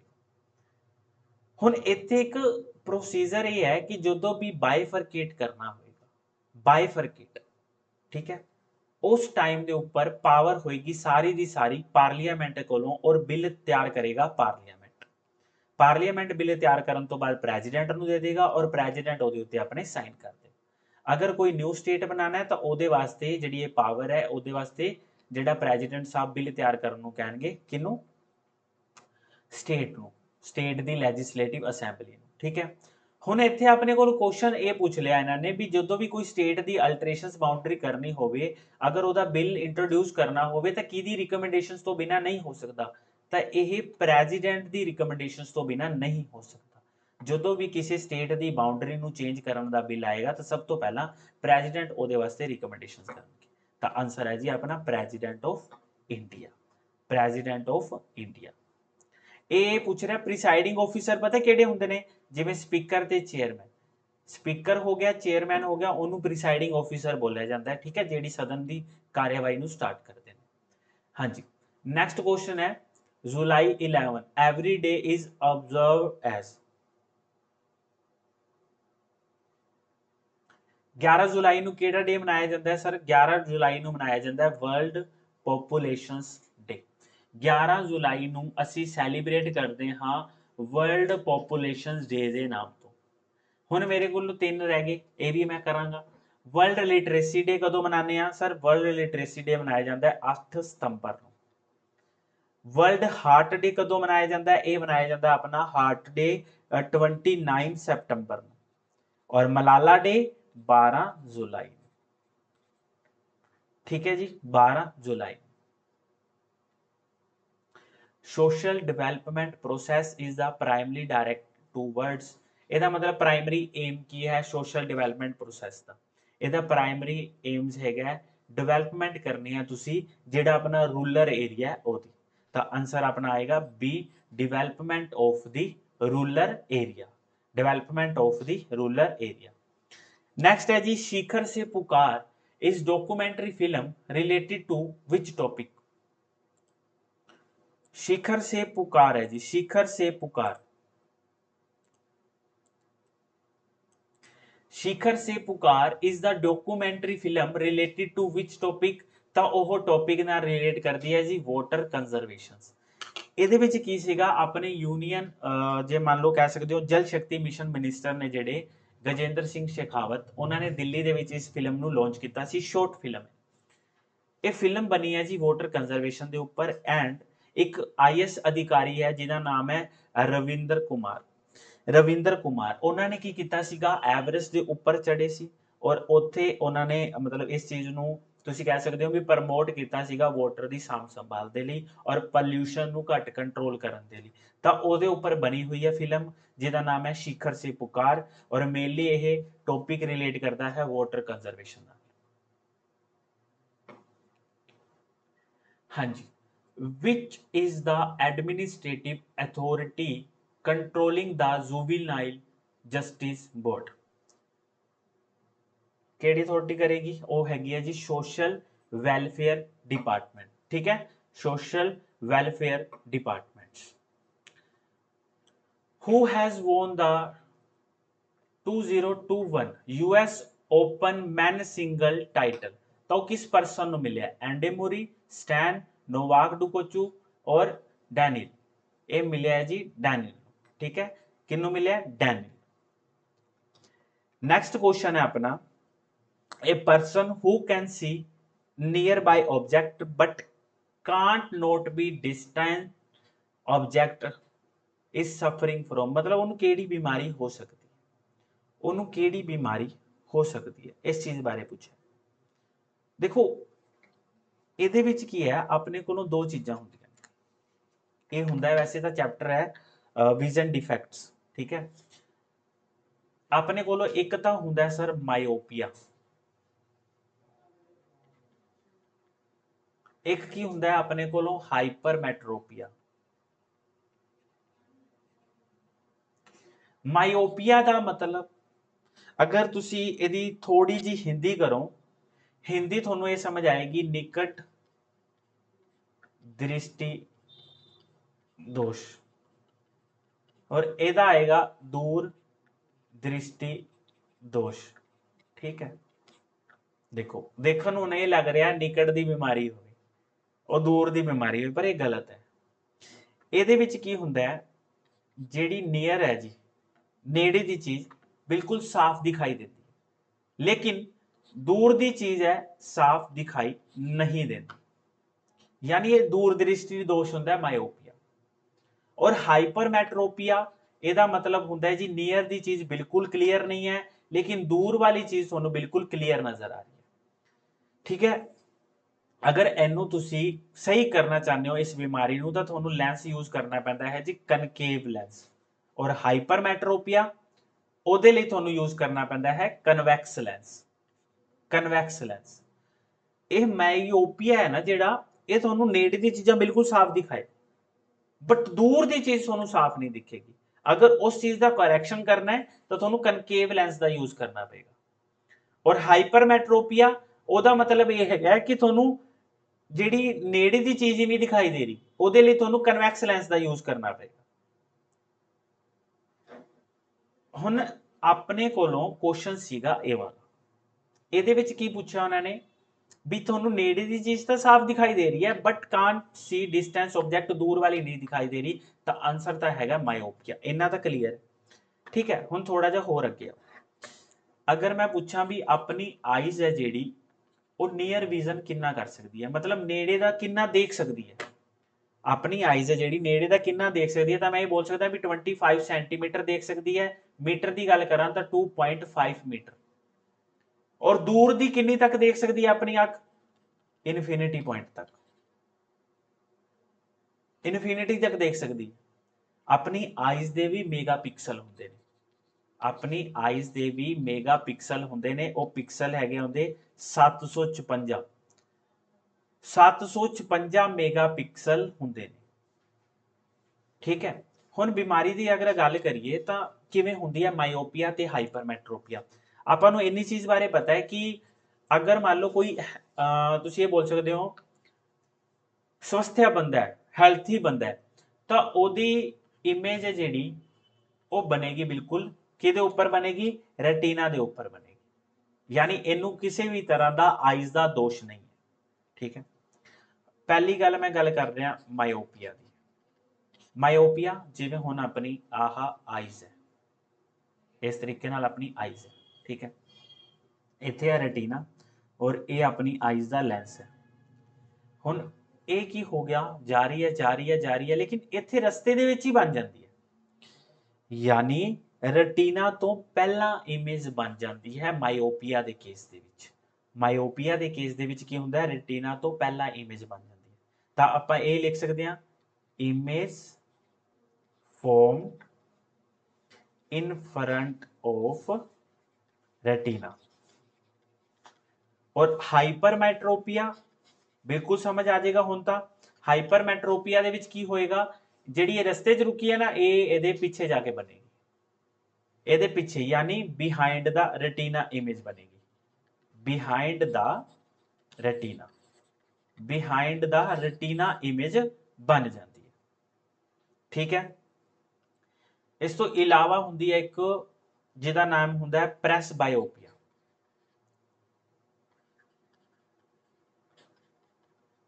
ਪ੍ਰੈਸਬਾਇਓਪੀਆ, ਪ੍ਰੈਸਬਾਇਓਪੀਆ ਇਹਦਾ ਮਤਲਬ ਤੁਸੀਂ ਦੇਖ ਸਕਦੇ ਹੋ ਹੇਰਾ ਫੇਰੀ ਮੂਵੀ ਦੇ ਵਿੱਚ ਜਿਹੜਾ ਬਾਬੂ ਰਾਵ ਗਣਪਤ ਰਾਵ ਸੀਗਾ, ਉਹਨੇ ਐਨਕ ਲੱਗੀ ਸੀ, ਉਹਦੀ ਅੱਖਾਂ ਵੱਡੀਆਂ ਵੱਡੀਆਂ ਨਜ਼ਰ ਆ ਰਹੀਆਂ। ਪ੍ਰੈਸਬਾਇਓਪੀਆ ਦਾ ਮਤਲਬ ਹੁੰਦਾ ਹੈ ਕਿ ਇੱਕ ਇਹੋ ਜਿਹਾ ਪਰਸਨ ਜਿਹਨੂੰ ਨਾ ਤਾਂ ਨੇੜੇ ਦਾ ਨਜ਼ਰ ਆ ਰਿਹਾ ਨਾ ਦੂਰ ਦਾ ਨਜ਼ਰ ਆ ਰਿਹਾ। when a person can't see near and far object clearly, ਉਹ ਹੁੰਦਾ ਪ੍ਰੈਸਬਾਇਓਪੀਆ। ਇਹਨੂੰ ਅਗਰ ਸਹੀ ਕਰਨਾ ਹੈ ਤਾਂ ਤੁਹਾਨੂੰ ਯੂਜ਼ ਕਰਨਾ ਪੈਂਦਾ ਹੈ ਬਾਈਫੋਕਲ ਲੈਂਸ ਦਾ, ਯਾਨੀ ਉਸ ਟਾਈਮ ਤੇ ਉਹਦੇ ਬਾਬੂ ਰਾਵ ਦੇ ਜਿਹੜਾ ਚਸ਼ਮਾ ਲੱਗਿਆ ਹੋਇਆ ਉਹਦਾ ਨਾਮ ਹੈਗਾ ਬਾਈਫੋਕਲ ਲੈਂਸ। ਬਾਈ ਮਤਲਬ ਟੂ, ਫੋਕਲ ਮੀਨਸ ਦੋ ਫੋਕਸ, ਇਹਦੇ ਵਿੱਚ ਦੋਨੋਂ ਲੈਂਸ ਯੂਜ਼ ਹੁੰਦੇ ਹੈ, ਕਨਕੇਵ ਵੀ ਹੁੰਦਾ ਹੈ ਔਰ ਕਨਵੈਕਸ ਲੈਂਸ ਵੀ ਇਹਦੇ ਵਿੱਚ ਯੂਜ਼ ਹੁੰਦਾ ਹੈ। ਇੱਕ ਆਪਣੇ ਕੋਲ ਹੋਰ ਹੁੰਦਾ ਮੋਤੀਆਬਿੰਦ, ਜਿਹਨੂੰ ਆਪਾਂ ਬੋਲਦੇ ਹਾਂ ਕੈਟਰੈਕਟ।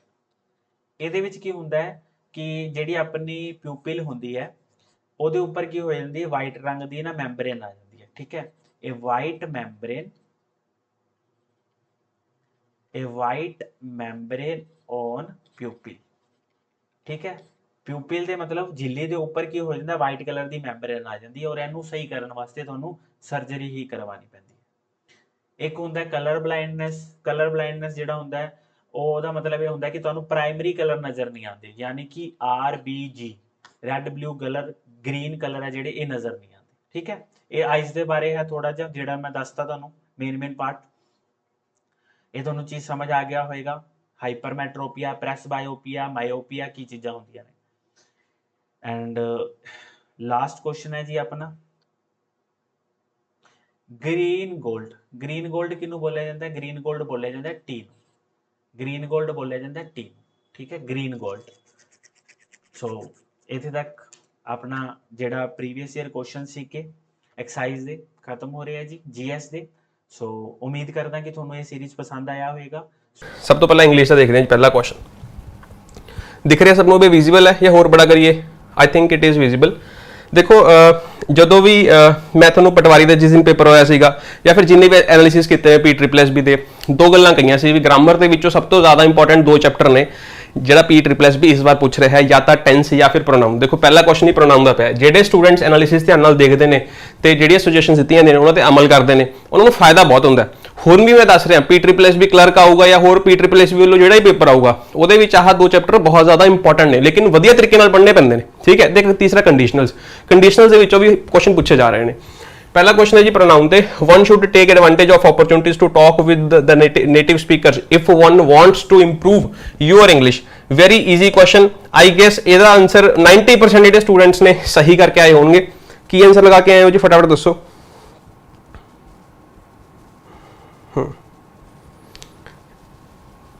हाँ ठीक है जी, डी आंसर है। इत्थे यूअर नहीं आऊगा, की आऊगा जी वंस। ठीक है जी, क्योंकि ਜਿਹੜਾ सब्जेक्ट की है जी वन। ठीक है, वेरी इजी क्वेश्चन। अगे चलते हैं सैकेंड क्वेश्चन। सैकेंड क्वेश्चन ਜਿਹੜਾ ਹੈਗਾ ਸਿੱਧਾ ਨਹੀਂ ਕਰਾਇਆ लेकिन घुमा के कराया है। ठीक है, enamored, anyone who comes in contact with him is enamored with। ठीक है, enamored का मतलब ਕੀ ਹੁੰਦਾ कि फुल का मतलब की है फुल ऑफ लव या full of liking. Basically negative sense ਦੇ यूज किया कहते ना कोई चीज़ जरूरत तो ज़्यादा हो जाए तो उन्होंने नैगेटिव सेंस लिता है। तो कोई इंसान जरूरत तो ज़्यादा लाइकिंग करे या फिर उन्होंने लव करे, ठीक है, जो नैगेटिव पासे चला जाए उन्होंने कहते इनैमर्ड। ठीक है, तो इनैमर्ड के नाल जनरली आप फुल के नाल जनरली की यूज करते हैं ऑफ। एक चीज़ ध्यान रखना, ये जो क्वेश्चन है ना ये थोड़ा जा कन्फ्लिक्टिंग क्वेश्चन है। इनैमर्ड के नाल आप विद भी यूज कर लेने, तो ਜਿਹੜੇ स्टूडेंट्स विद टिक करके आए ने ना वो भी ऑब्जेक्शन क्रिएट कर सकते हैं। प्रूफ सपोर्टिंग डॉक्यूमेंट दे देंगे, डोंट वरी, मैं दे दूंगा। ऑफ ज्यादा यूज होता है, विद घट यूज होता है, लेकिन विद भी एक्सेप्टेबल है। तो ਜਿਹੜੇ स्टूडेंट्स ऑफ या विद जो कुछ भी लगा के इन्होंने तो सही होना चाहिए। PSSB ਦੀ ਇਹਦਾ खून ਦੇ ਵਿੱਚ ਕਨਫਲਿਕਟਿੰਗ ਕੁਐਸਚਨ ਪਾਣਾ ਹੀ ਪਾਣਾ। ਆਕਸਫੋਰਡ ਦੀ ਡਿਕਸ਼ਨਰੀ 'ਚ ਜਾ ਕੇ ਸਰਚ ਕਰ ਲਓ, ਇਨੈਮਰ ਵਰਡ ਵਿਦ ਦੇ ਨਾਲ ਵੀ ਸੈਂਟੈਂਸ ਹੈਗਾ, ऑफ ਦੇ ਨਾਲ ਵੀ ਹੈਗਾ। ठीक है जी, नेक्स्ट आगे चलते हैं। Choose the correct meaning of the idiom. Idiom आ गया जी, ठीक है। He is a strange fellow, it is very difficult to deal with him, it seems that he has a bee in the bonnet. Bee in the bonnet बहुत easy है, बहुत ज़्यादा आप यूज करते हैं जनरल लाइफ के। ਇਹਦਾ मतलब ਕੀ ਹੁੰਦਾ कि ਜਦੋਂ ਤੁਸੀਂ ਕਿਸੇ ਚੀਜ਼ ਨਾਲ ਓਬਸੈਸਡ ਹੋ ਜਾਂਦੇ ਹੋ, ਬਹੁਤ ਜ਼ਿਆਦਾ ਕੋਸ਼ਿਸ਼ਾਂ ਕਰਦੇ ਹੋ, ਉਹਦੇ ਵਿੱਚ ਹੀ ਲੱਗ ਜਾਂਦੇ ਹੋ। ਠੀਕ ਹੈ, ਤਾਂ ਦੇਖੋ ਕੀ ਲਿਖਿਆ, an achievement to be proud of, ਗਲਤ। To face problem as a result of his senseless actions, गलत। एन ऑब्सेशन अबाउट समथिंग, बिल्कुल सही। When you get obsessed with something it is called bee in the bonnet. ठीक है जी, ਇਹਦਾ B answer आएगा। इस set D है जी, ध्यान रखना। ठीक है, बी आंसर है। Choose the alternative which can be substituted for the given sentence. ठीक है, to renounce the high position, renounce का मतलब गिव अप करना। ठीक है, हाई पोजीशन ऑफ अथॉरिटी और कंट्रोल। अबैक्ट का मतलब की होंगे अगवा कर ला। अबैंडन का मतलब की होंगे किसी चीज़ को त्याग देना जिहदी रिस्पोंसिबिलिटी हो तुहाडे उपर, तो तुसीं रिस्पोंसिबिलिटी को त्याग दो। ठीक है, अबॉर्ट का मतलब abort the mission, to fail या स्टॉप। ठीक है, एब्डिकेट का मतलब की होंगे, एब्डिकेट का मतलब होंगे to give up the position of higher authority. ठीक है, कोई वड्डी पोजीशन को त्याग देना। तो यह सही आंसर होएगा दैट इज डी। ठीक है जी, आई होप तुसीं सही करके आओगे। लास्ट से अपना भाई एक बार मैंने ये जरूर दस्सिओ कि किन्ने सही होए किन्ने गलत होए। ठीक है, select the most suitable alternative in the accordance with the grammatical rules. ठीक है जी, यह जो सेंटेंस है जी ये फेर प्रोनाउन ते आ गया। देखो दो क्वेश्चन आए हुण तक ग्रामर के दोनों ही प्रोनाउन दे विच होए, तो ਜਿਹੜੇ स्टूडेंट्स अपनी सजेशन ਨੂੰ ਮੰਨਦੇ ਨੇ, ठीक है, ट्रस्ट करते हैं, भरोसा करते हैं, वो बहुत वधिया करके आए होंगे पेपर ਦੇ ਵਿੱਚ। ठीक है, गलती देखो the manager asked how he would, उरे तक तो सारा कुछ सेम है, ध्यान नाल देखोगे। ठीक है, तो सारे सेम है। देखो avail this opportunity, avail of this opportunity, avail himself. ठीक है, of this opportunity, avail himself. अपन सब नूं पता है अवेल दे नाल रिफ्लेक्सिव प्रोनाउन दा यूज करते हैं, तो ए वाला गलत हो गया, ए वाला गलत हो गया। अवेल योरसेल्फ ऑफ समथिंग बहुत बार पढ़ाया है, क्लास से चीख चीख के पढ़ाया है, तो C is the correct answer.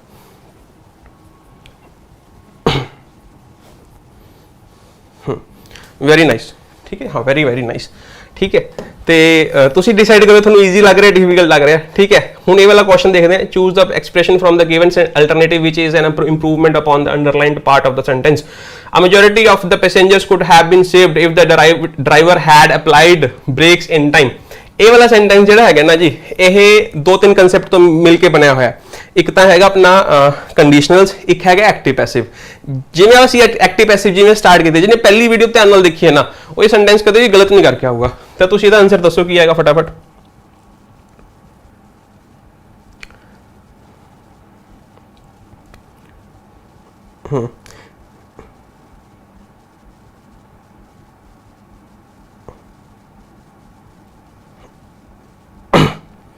Answer दसो जी, की लगा के आए हो भाई इसका। ठीक है, 76 का की लगा के आए हो, आंसर दसो जल्दी फटाफट।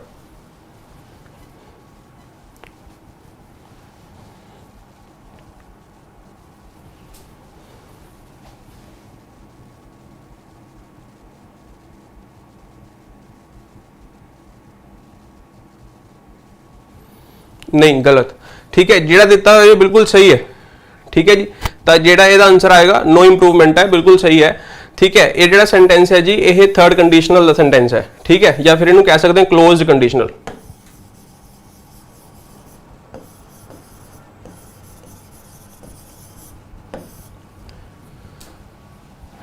ठीक है जी, इन्नी गल समझ आ गई। डी आंसर आएगा। ए थोड़ा जिहा ट्रिकी सीगा question. Next, select the word that is most similar. Synonym antonym आ गए जी। सिनोनियम देखना है। कमिंसरेशन, कमिंसरेशन का मतलब की होंगे सिंपथी टुवर्ड्स समथिंग। ठीक है जी, तो कमीशन तो नहीं होएगा, वास्टनेस भी नहीं होएगा, सिंपथी इज द आंसर। ठीक है, कमेंडेशन, कमेंड का मतलब किसी को प्रेज करना, तारीफ करना। ठीक है जी। 78 है जी। Select the that is opposite. Senility का मतलब की होंगे कि जो कोई एज हो जाता, एजिंग, ਇਹਦਾ ਸਿਨੋਨੀਅਮ ਹੋ ਗਿਆ ਜੀ। ਠੀਕ ਹੈ, ਜਦੋਂ ਕੋਈ ਬੁਢਾਪਾ ਦੀ ਤਰਫ ਜਾਂਦਾ। ਠੀਕ ਹੈ, दैट इज कॉल्ड ਸੈਨਿਲਿਟੀ। ਮੈਚੁਰਿਟੀ ਤਾਂ ਉਹਦੇ ਆਪੋਜ਼ਿਟ ਹੋ ਸਕਦਾ, ਨਹੀਂ ਹੋ ਸਕਦਾ। ਲੇਜ਼ੀਨੈਸ ਹੋ ਸਕਦਾ, ਨਹੀਂ ਹੋ ਸਕਦਾ। ਵਿਰਿਲਿਟੀ ਦਾ ਮਤਲਬ ਕੀ ਹੁੰਦਾ ਕਿ दैट ਸ਼ੋਜ਼ ਪਾਰ। ਠੀਕ ਹੈ, ਪਾਰ। ਜਦੋਂ ਆਪਾਂ ਪਾਰ ਦੀ ਗੱਲ ਕਰਦੇ ਆ ਤਾਂ ਇਹਦਾ ਮਤਲਬ ਯੰਗਨੈਸ, ਬਈ ਬੁਢਾਪੇ ਦਾ ਪਾਵਰ ਦੀ ਗੱਲ ਨਹੀਂ ਨਾ ਕਰਾਂਗੇ, ਤਾਂ ਜਿਹੜਾ ਇਹਦਾ ਨੀਅਰੈਸਟ ਆਪੋਜ਼ਿਟ ਵਰਡ ਹੋਏਗਾ दैट इज ए। ठीक है जी, मैच्योरिटी की गल भी नहीं कर सकते। मैच्योरिटी ਨੂੰ ਇਹਦੇ ਨਾਲ ਆਪੋਜ਼ਿਟ ਰਿਲੇਟ ਕਰਕੇ ਆਪੋਜ਼ਿਟ ਨਹੀਂ ਬਣਾ ਸਕਦੇ ਆਪਾਂ, ਬਲਕਿ ਇਹ ਕਹਿੰਦੇ ਆ ਕਿ ਜਿਹੜਾ ਇਨਸਾਨ ਜ਼ਿਆਦਾ ਮੈਚੁਰ ਕੌਣ ਹੋਊਗਾ, ਜਿਹੜਾ ਜ਼ਿਆਦਾ ਏਜਡ ਹੋਊਗਾ। ਠੀਕ ਹੈ ਜੀ।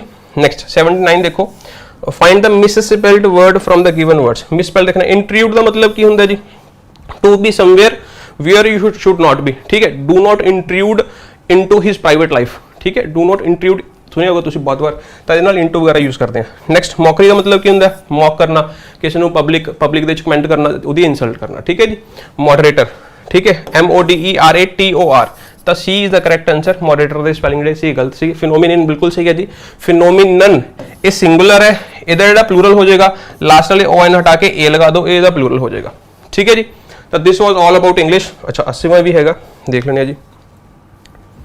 ठीक है, rearrange the PKORS from a meaningful sentence. ठीक है, लिटल एडवर्ब ਦੇ ਵਿੱਚ ਇਹ ਕਰਵਾਇਆ ਹੋਇਆ। ਜਦੋਂ ਆਪਾਂ ਸੈਂਟੈਂਸ ਲਿਟਲ ਤੋਂ ਸਟਾਰਟ ਕਰਦੇ ਹਾਂ ਜਾਂ ਫਿਰ ਹੋਰ ਵੀ ਕੁਝ ਵਰਡਸ ਨੇ, ਉਦੋਂ ਆਪਾਂ ਇਨਵਰਜ਼ਨ ਯੂਜ਼ ਕਰਦੇ ਹਾਂ। ਤਾਂ ਅਗਰ ਇਨਵਰਜ਼ਨ ਯੂਜ਼ ਕਰਦੇ ਹਾਂ ਤਾਂ ਇਹਦਾ ਆਰ ਤੋਂ ਸਟਾਰਟਿੰਗ ਹੋਏਗੀ। ਤਾਂ ਕਿਉਂ ਵਾਲਾ ਗਲਤ ਹੋ ਗਿਆ। ਸੀ ਤਿੰਨ ਆਪਸ਼ਨ ਬਚ ਗਏ। Sorry little did he realise, Ki realise ਕੀਤਾ, दैट मतलब ਆਰ ਤੋਂ ਬਾਅਦ ਕੀ ਆਏਗਾ, ਪੀ। ਤਾਂ ਆਰ ਤੋਂ ਬਾਅਦ ਕੀ ਆਏਗਾ, ਪੀ। ਆਰ ਤੋਂ ਬਾਅਦ ਪੀ ਇਹਦੇ ਵਿੱਚ ਵੀ ਹੈਗਾ, ਪੀ ਇਹਦੇ ਵਿੱਚ ਵੀ ਹੈਗਾ, ਇਹ ਹਟਾ ਦਿਓ। ਠੀਕ ਹੈ ਜੀ। did he realize that he had been let down by a colleague। तो ਇਹਦਾ मतलब इस तो बाद ਕੀ ਆ ਜਾਏਗਾ, एस। एस ए नहीं हैगा, ए एस है जी। तो ए इज द करेक्ट आंसर।